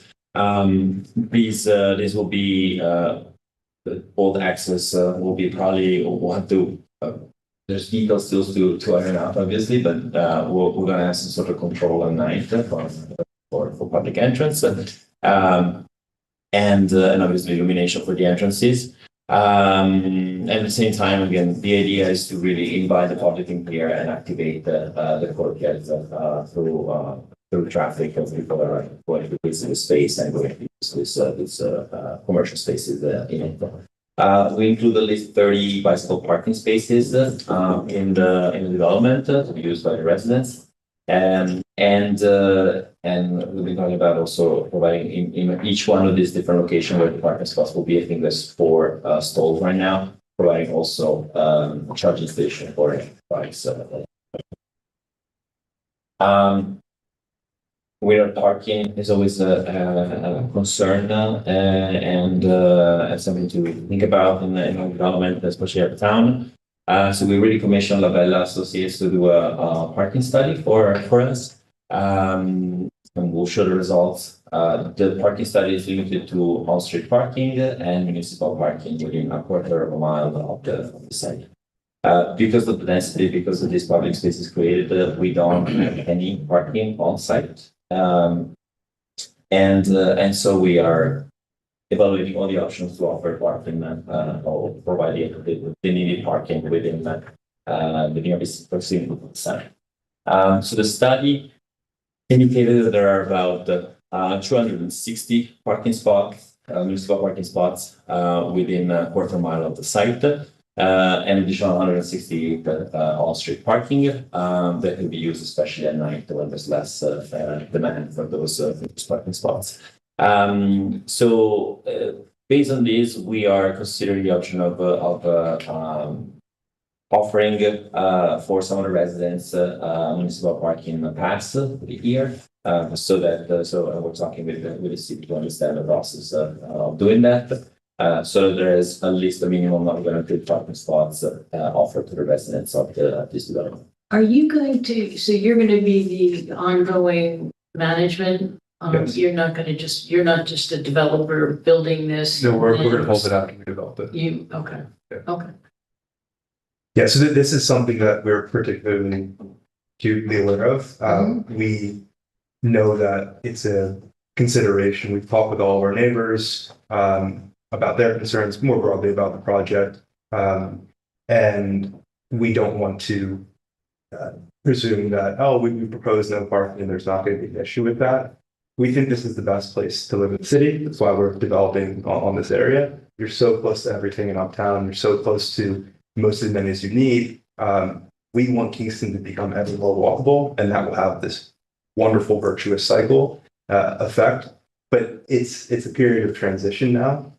So it's something that we're definitely thinking through. And the 30 bike spaces are provisional. We want to provide more if we can. The e-bike spaces aren't included in that number because we haven't fully detailed out those plans. But yes, we're going to be managing this, so it's going to be our concern moving forward. We're not dumping this off on somebody else to handle it. See all the study in there.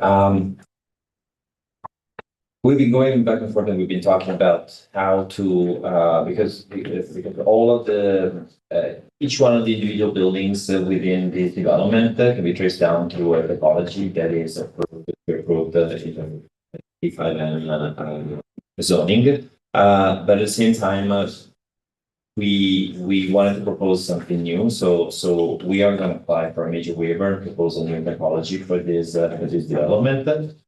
Which is wanted to give you a preview of what I know we had talked about that, and then things changed, and then it's in the notes as well. I think it's a smart move for you to do that in this instance, create, a unique type of building type for this particular design and this project. I think makes complete sense. Yes, that's correct. And the main drive is really that all of the typologies that they require a private space in the back. And instead, we're pushing all the buildings toward the back and try to provide a public space, shared space in the front. So that's really the idea that encapsulates all of these new technologies and all of these existing technologies, but puts them under a different umbrella, which is the proposed courthouse or row house court.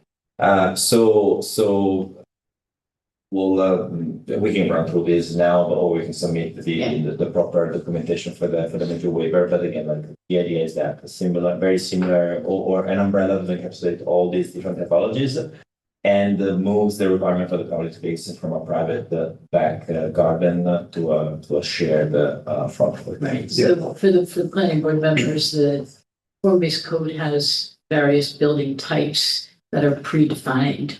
And if you don't necessarily fit into one of those building types, as an applicant, you have the opportunity to create an individual building type, present that to the planning board under a major waiver review request.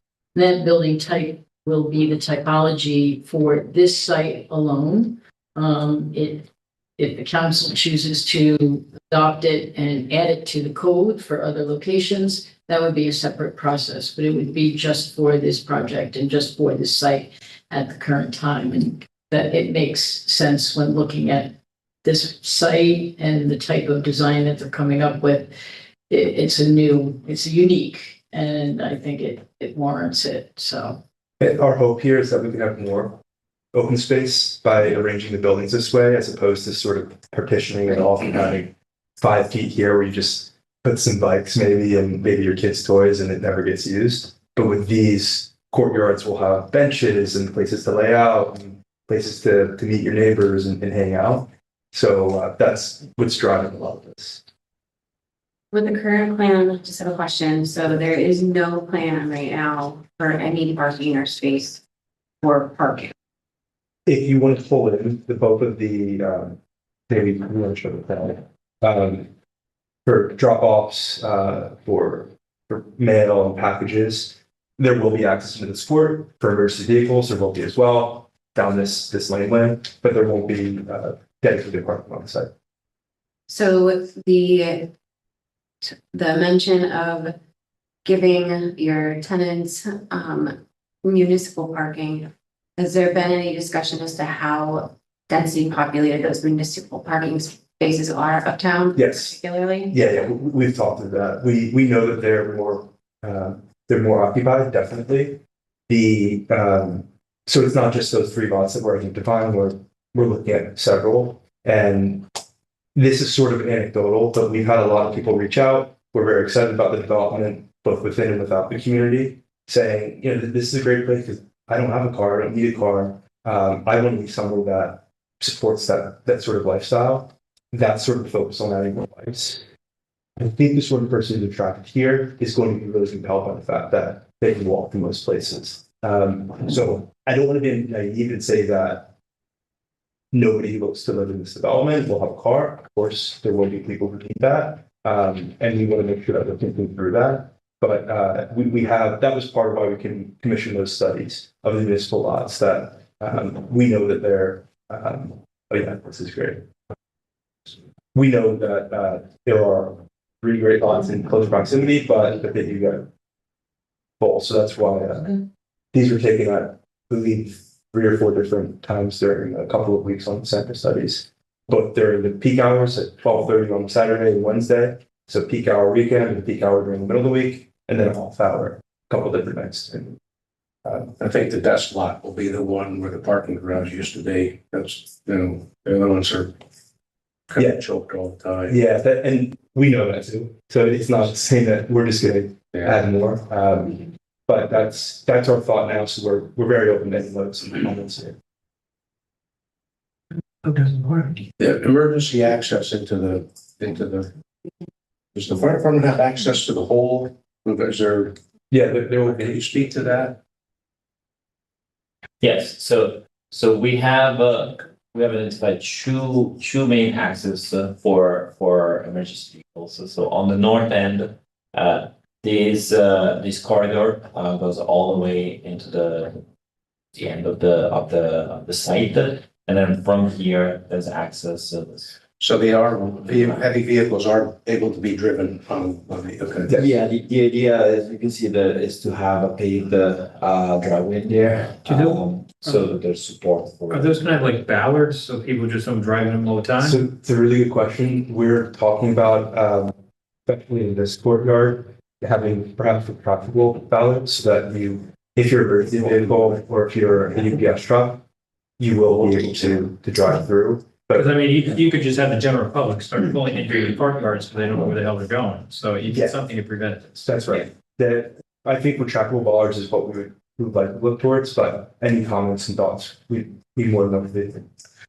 I was under the understanding that you may have talked to the fire chief already about this, but you're gonna need to have, discussions with him. One thing I see on the map, the north end, that on the map is indicated as being 12 foot. This right here, Here, north end, 12 foot wide. I think this is, I thought this was 14. Yeah, I think that's 14. I think It might be mislabeled. I don't know. Because from our meetings, we knew we had to be at 14 foot width. Yeah, I'd want to see that. Yeah. That it is exactly, it is not 12. It's Yeah. bigger. Yes. And is the grassy area in the middle there, the median, that's gonna be beefed up too, so that can be driven? Yeah, this is, we're working through it. We'd like to have some level of grass, but most importantly for us is that we can support the truck. here. So we don't want to have. Fire, well, the firehouse is right across the street, so they don't get me far. They should right across the street. But still, like, we don't want to rely on it's that. important. We need to have access on the site, so that's what we're. Yeah, so you'll be having discussions with the fire chief. Yeah, that width is, you're really cutting us down on that width. Yeah, at 14 or at 12. 12 or even 14, because going straight in there, if one of your 3 stories that are in that back right corner have any type of, It's making a turn there too, right? Turn. those got planters in the way. I don't think Large it's planters. I don't think it's meant to make a turn. Planners will not be on that. If there will be, they'll be like behind the stoops on the north end of that, but we don't expect planters to be. Even that, I don't, that turning radius there, that's gonna be. I mean, if we're going back there, I don't the think you're, coaches that need to come into the engine, Mhm. they have to be brought away from the engine and be brought straight in to get the maximum amount of gallons through the hook, water through the hose. If we need more than 14 feet, if the engine stops right in the middle going down there, we need more than 14 feet to get a sufficient amount of water into the engine so we can pump it out to the fire. Gotcha. So that is my main concern, is that access there. I mean, everything is 1 story to the right, going to the south. One story is along this courtyard here on 1 the story along south, that one. and then everything else along this hallway, everything is 2-story pretty much, and then the 3 stories. 3 stories. Partially in the back and also Yep. in the front. Yeah, which is that 3 story in the back, we're not gonna have any access to. Would you be able to have access from, we have an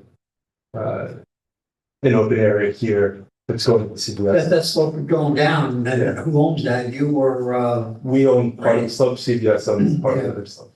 and that, you're counting on access there today, but what about tomorrow? Because if our right of aid goes out and another manufacturer comes in and buys the property, they do something totally different, fence it right off, Yeah, we're out.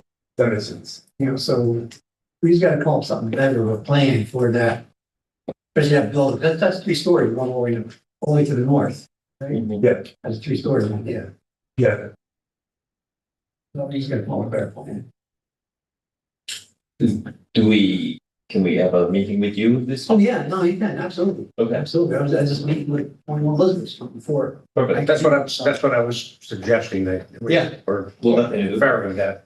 So very similar to what you heard the conversation with the people before you. Yeah. We're gonna give you a set of staff notes as well that will kind of give you some initial things to take a look at, start to think about and develop in terms of your plans. And in there would be to start meeting with some of the other municipal agencies. Our office can help set that up if you want us to. We're more than happy to do that for you, sit in with you, to talk, to have those conversations. So just, you let us know how you need our help to get that moving forward. I hope we're not giving you the impression that we're casting a dark cloud over this right now. This is just, we're having open discussion about, we're excited to see this property, redeveloped, Yeah, and our expectation wasn't that it was gonna be all peaches and cream. There's stuff, this is why we're here to talk and present and go back and forth. Do we have one more at the end? what do you do with it? No, I guess that was the last slide. Yeah, we presented the additional documents of visiting the application, we presented the plans, these. The Lone Frog Alley, that was one of my things, is the Lone Frog Alley, it looks like the one space is meant to be a commercial street side, the rest are all residential, or are the 2 southernmost, are they commercial street frontage? Yeah, so this red one, Yeah. is gonna be commercial. Basically where you see red, whether it's red or green or some differentiation on this, that's something when you go to best cities in the world, there's this great fabric of buildings and the retail spaces pop out with this little bit of color. And we wanted to gesture at that here. So that's sort of when you're looking through this. On this side, this is where our transformer, on the bottom right, transformer and our garbage truck pickup will be. So that's not commercial. And through the passageway here, you can, as you walk by, you can see another. The awnings, so that'll be Exactly. like a kind of an internal plaza, so to speak. And that's the other That we had commercial space. Commercial, Yeah. ground floor, okay. Yes. Then I'm sure staff probably also asked, you're gonna have to come up with some type of maintenance plan, because we do get a lot of snow here and need someplace to put it. Yeah. Or what you're going to do so that you do have EMS and fire can get in. That's a great point. Yeah, we've thought a bit about that. We will have some space if we go back to the plans, down here. So this is not programmed, behind these. Oh, I don't know what, sorry, I don't know why it's not, down here. So, you think that I'm here? So, Yeah, you just, all these courtyards in the back, you gotta. yeah, figure out what else. Yeah, and definitely, and yeah, but They know they have to. Unless you need it. It's in. I'd also note that we've done a lot of work with our civil engineers, the structural engineers. We just didn't present those plans because there were some things that we were waiting on, and we wanted to hear preliminary notes and comments. So those are well underway, and we're happy to share projects there. And also, even though this was heavily blacktopped over, this area around here is, around there, is an archaeologically sensitive area. So you might need to have some type of survey done of that. You can talk to Sue about that. Yeah, we'd love to commission that, because we know obviously across the street, there's a significant historic site. Yeah. And part of our plan for this is not just plop a big box down. We could have plopped a 5-story box that was, we wanted to do something that was friendly to the neighborhood. So great if we could do stone, a little too expensive. Oh, well, I talked about that today too. We talked about, Sue and I talked about the Tannery Brook going through. Where is the brook? Do we know? Is there a waterway that goes? There's a storm sewer that runs Yes. through the property currently. Yes. You have a survey up there? Yes, Yeah. so we've talked with Eleni at Deeds. It's runs through her site and then onto ours. So we wanted to get a sense of what we formally need to ask for. But yeah, you can see that it goes this way. So we have plans for how we would reroute that, but we wanted to hear your guys' thoughts. We've talked to Eleni about this, and we want to go back and present something there. Okay. And that's a storm sewer that goes through there? That's what that is. Is that technically the Tannery? Technically the Tannery Brook, is that the water that's I down? don't Where, think like- that's the tannery. I think that is probably coming, I mean, that's collecting a lot from Washington, maybe Maine. But what about the water that's like, Yeah. it Goes to family. Goes down to. like when you go up Green Street, all the Mhm. houses on the right, you can see the water, and when you get behind Rises, it goes underneath.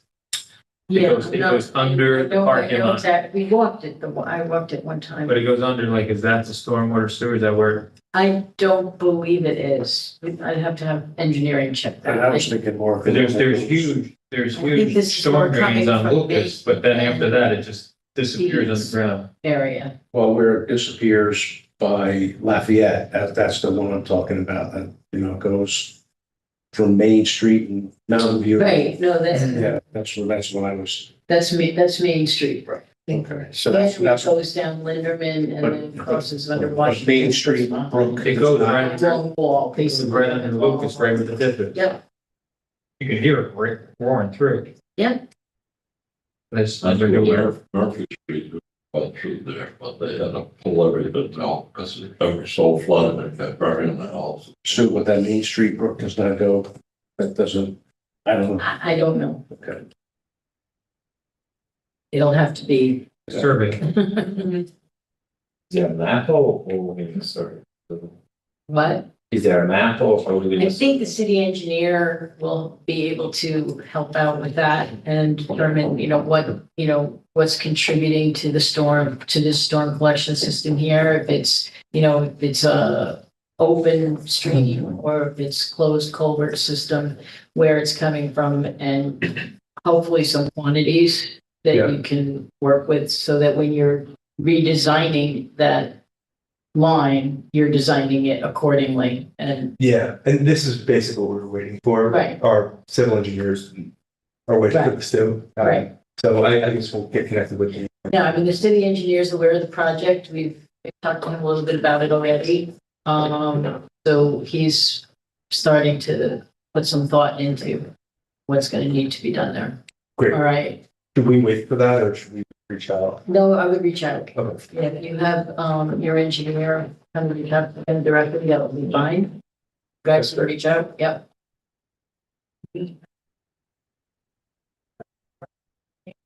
Yeah, it'd be perfect. Cool. Okay. So just a couple things to, just as we noted with the last project, this is an unlisted action under seeker. So if you want, we would be open to doing the coordinated review as well for this one. I don't know what other agencies that are involved or interested in funding. We've been talking with CGL, we've been talking with, Okay. Dolce So Vita. it might be appropriate for you to consider that. Mhm. And then we would work with you to identify all the interested agencies that would need to be contacted in terms of that seeker coordinated review. And the planning board would seek the lead agency status in that review process. Okay. So think about that.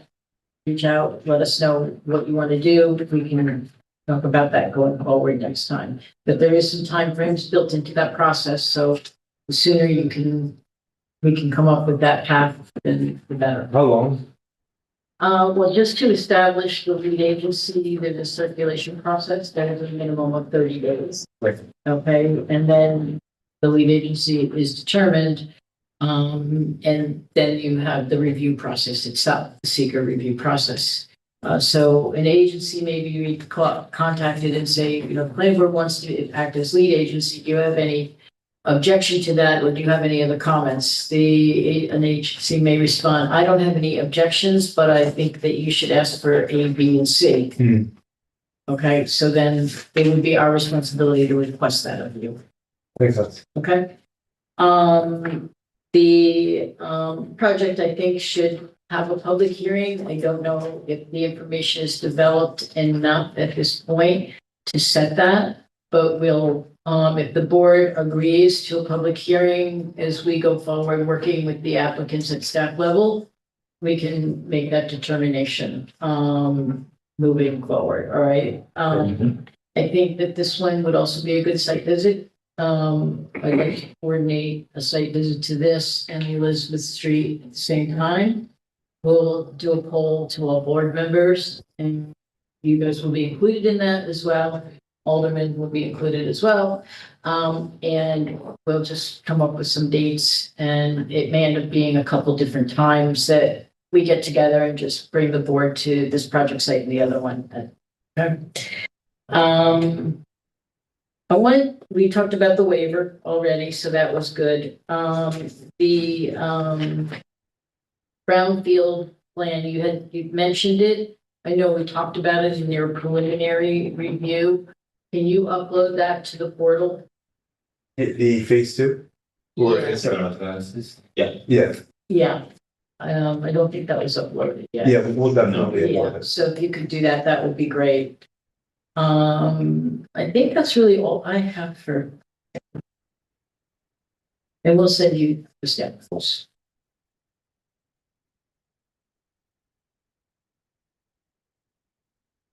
Board members, any questions, comments? No. What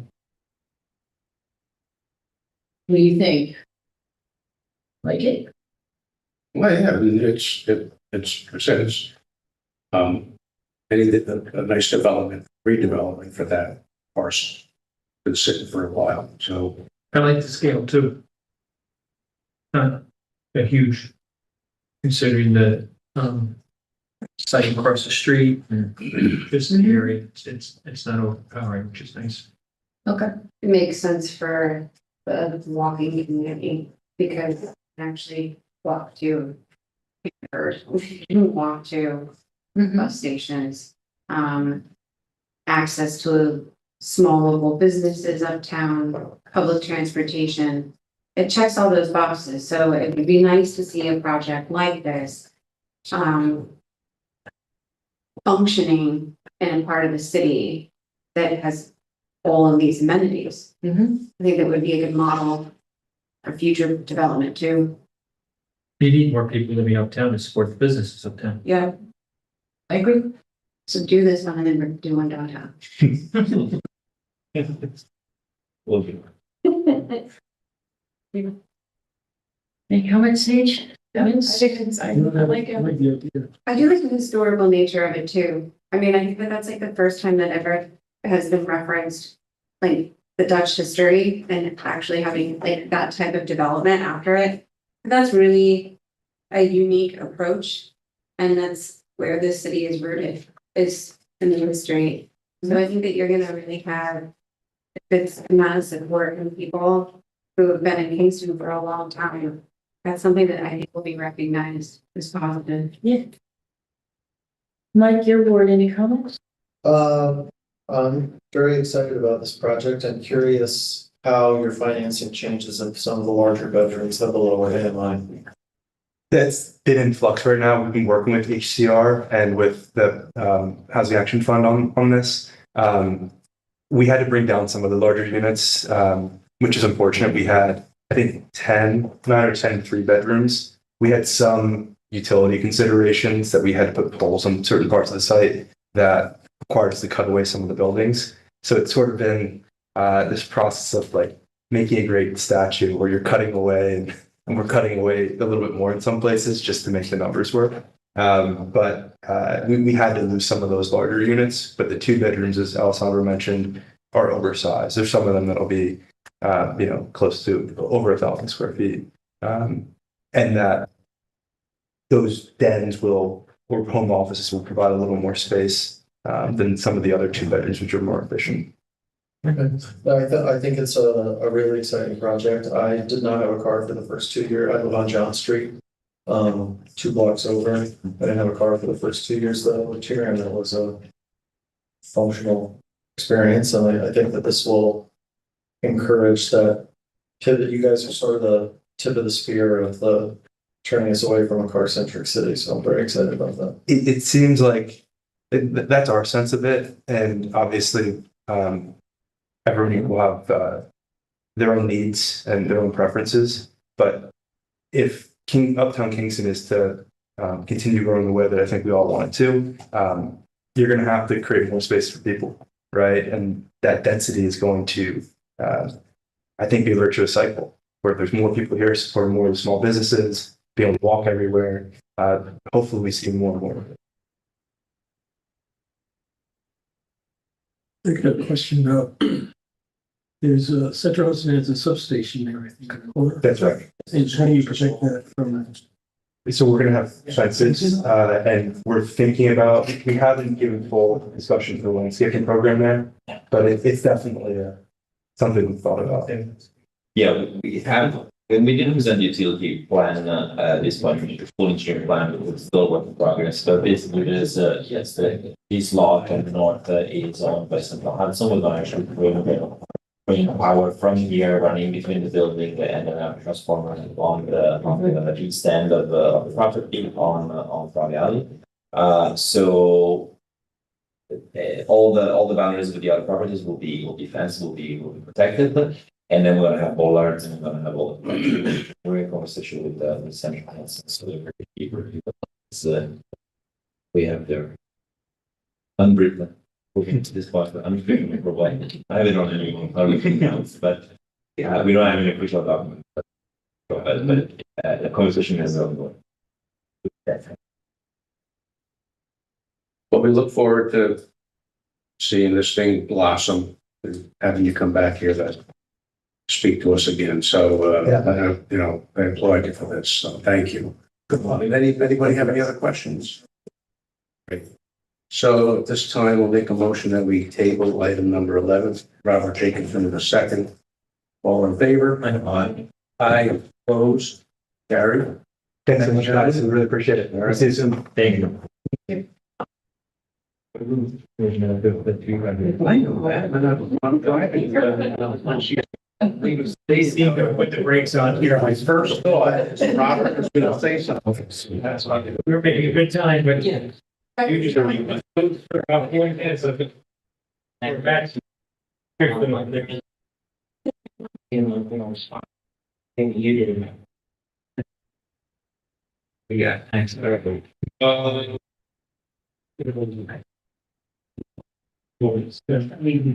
slide number 10. Round 11. Yeah, but the motion was for, should have. I said I can say it's. So, just. Thank you. All right, item number 11 is 9-17 and 21 North Front Street. Request for extension of a site plan approval. Kingstonian Development, section block and lot 48.80-1-25.100 and 48.8-1-26. Transect zone T5MS, secret determination, Kingstonian Development LLC is the applicant owner. Let the record show that Scott Dutton is here. Hello, sir. Everyone.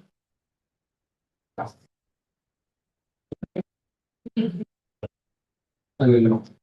It wasn't until about 4:30 this afternoon that I might be seeing you all. That's how Mike usually rolls, right? Or Dennis, both had conflicts, so I am here. I don't think that there's much to say that hasn't been said in the 48 pages that Mike Moriello submitted. I am here as a stand-in. If there are any questions, I'll do my best. Does it have his official signature on it? Absolutely. Okay. Huh? All right, so this will be the second extension request, right? Yeah, there's been some litigation I've been going through, so this is Some would be understood. that seems to be done. So I'm in favor of granting another extension. Same. How many extensions can you give? Is there a number? No, the new code allows for extensions to be granted with extenuating circumstances. Typically, it's up to 2 years. The first is 2 years up from the original approval date. And then you can get them incrementally after that. So you granted the 1 year additional. Are we limited to 1 or 2 years? Or? You're not limited, no. It's extenuating circumstances. They have to obviously demonstrate some, reasoning for the request for the extension. And in addition to that, there's got to be a consent of the city corporation council, my office, and the applicant as well. Can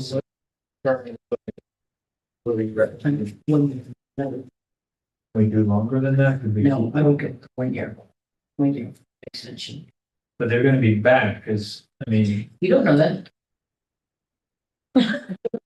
well, they still have the review process. They're not, they've still gotta come back to force, don't they? No, they have approval. They received Full. their approval, yep, they received an approval back in October of 22. That was a 2-year approval. They came to us in 24 for a 1 year extension, 25. and that brings them to October 25. So they're asking for another year extension. So 1 year will just keep the heat on the feet for 1 year then. Yeah. Is everybody okay with the 1 year? Okay. Do we need to do a seeker? You have a resolution. Okay. I'm looking at things there if you want to read it. I have. 41 Western Street, Prague Alley. Yeah. Okay, thank you. Just recognize this as a type 2 action first. Okay. Well, under seeker, it's a type 2 action. So no further review of the board is required.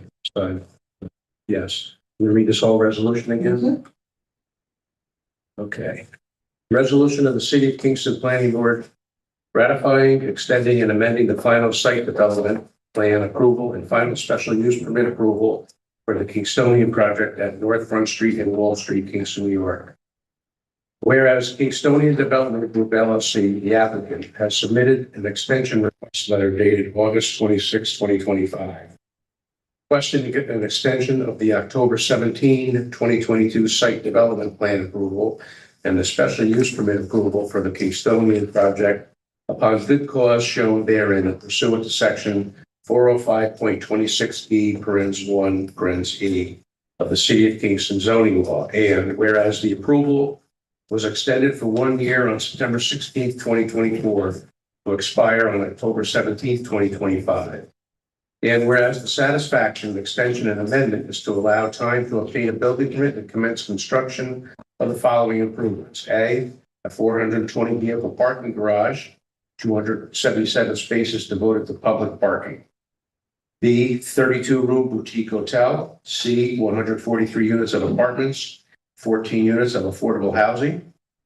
D is 9,000 square foot retail/restaurant space.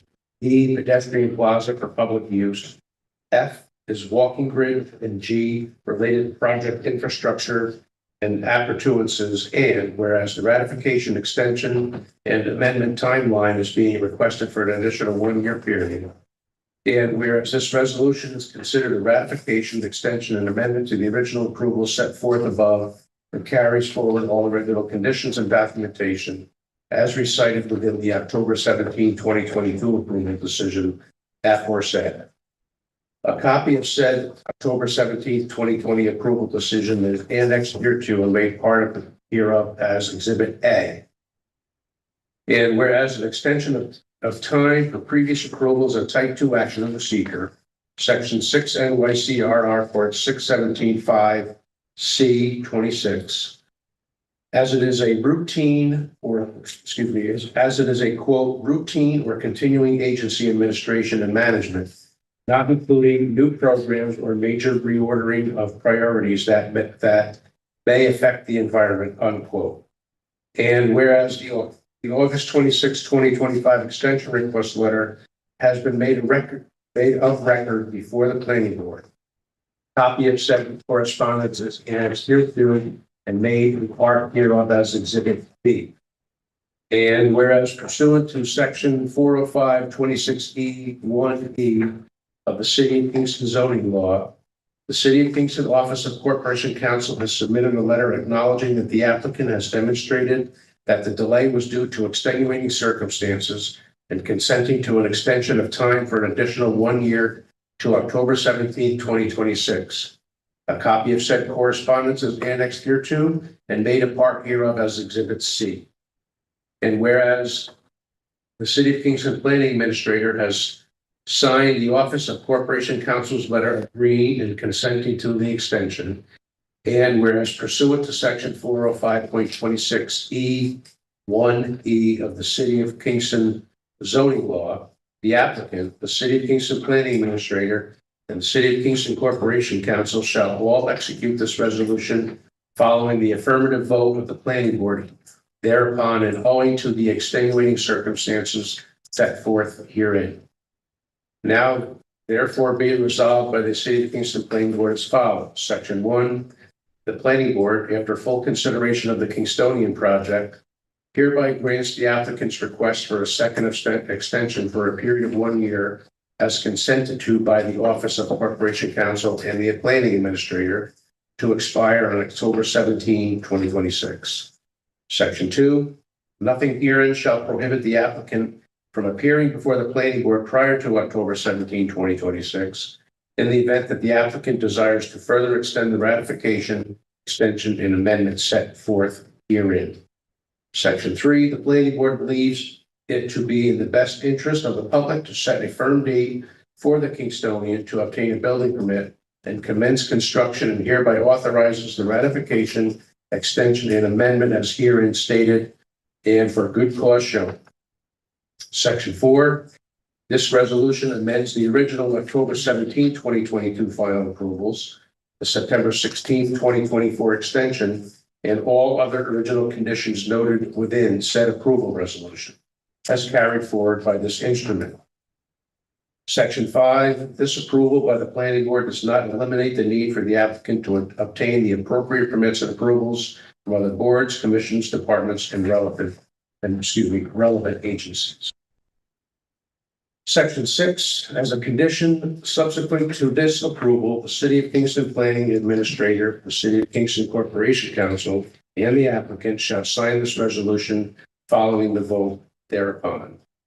Section 7, this resolution shall take effect immediately on the date written, below written. Okay, so, I guess that's the question. yeah. Project of this scale, there's not just one building permit.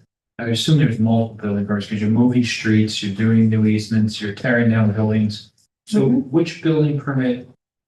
You just need one building permit to start the whole The process? initial permit will cover So it. just one, like even just removing the diner, that one building permit. Demolition permit, So then they don't, then you're not in this Correct. timeline. yes. That starts another timeline with the building department, but Correct, which that can get extended with the building department for other reasons, but you just need one to get moving yes, for the original approval and the original code. correct. No problem. The questions? All right. At this time, I'll make a motion that we adopt this resolution. A second on that. Second by Charles Palaco. Wayne Platt is a yes. Charles Palaco, Is a yes. Robert Jacobson. Yes. Vince Archer, Yes. Sage Newkirk. Yes. This is adopted. Will, the Brad has to sign that, right? Yeah. It's not his agent.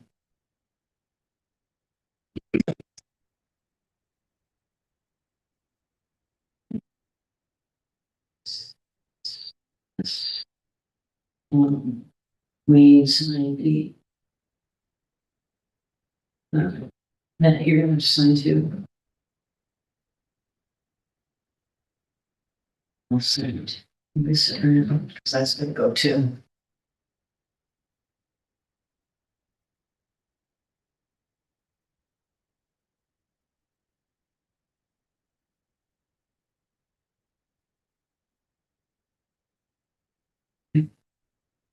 Does he sign as his representative?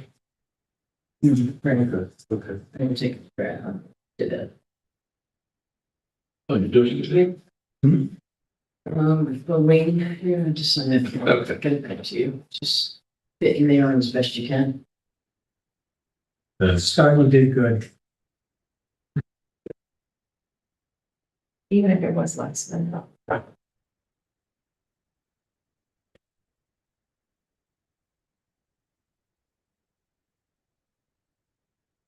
We can cut him loose, right?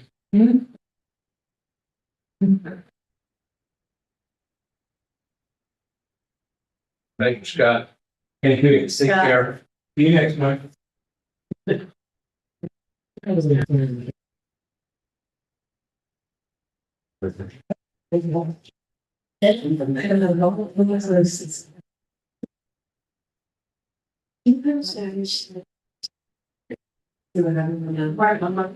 What's that?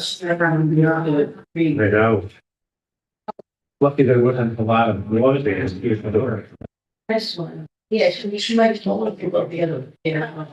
I said strong. Sure.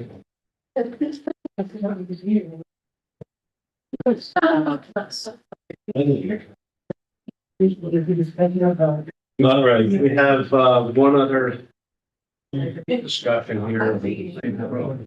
Item 12 is a referral from the New York State Department of Transportation requesting comments under the LWRP Coastal Consistency Review on maintenance of the 9W Bridge, including cleaning and washing, sealing decks, removing debris, and protecting against corrosive substances. Staff sees no issues with their request to conduct regular maintenance because we're part of the Under coastal this consistency. board is now the City of Kingston Local Waterfront Coastal Consistency Review Board, since the Heritage Area Commission was disbanded. That, that authority is transferred to this board. They did such a beautiful job in this renovations. We'd be more than happy to make sure they continue to maintain their Perfect. running conditions. All like it out. Is this that's the Lauren Bridge? The Lauren Bridge, yes. Okay. The new or the old? The new one. Oh, the new. Oh, I was off. I was thinking the old. Is the old not in that LWRP? Yes. then So- all this, yeah. So if this is a discussion, do we still have to vote on this thing? Is this a vote or just? No, you just say consent, and then I just return the form and say. I consent. Make a motion to consent. Robert with the motion. Yes. Consent? See? And then- Second. Like, yeah. Saying ten second. I have a second. I second the consent. Aye. Opposed, carried. Mary, we can sign this, please. Yes. To adjourn. Robert Jacobs on the motion to adjourn, Steve for the second, all in favor? Aye. Aye. Opposed, carried. Thank you, everybody. Got us kickstarted again.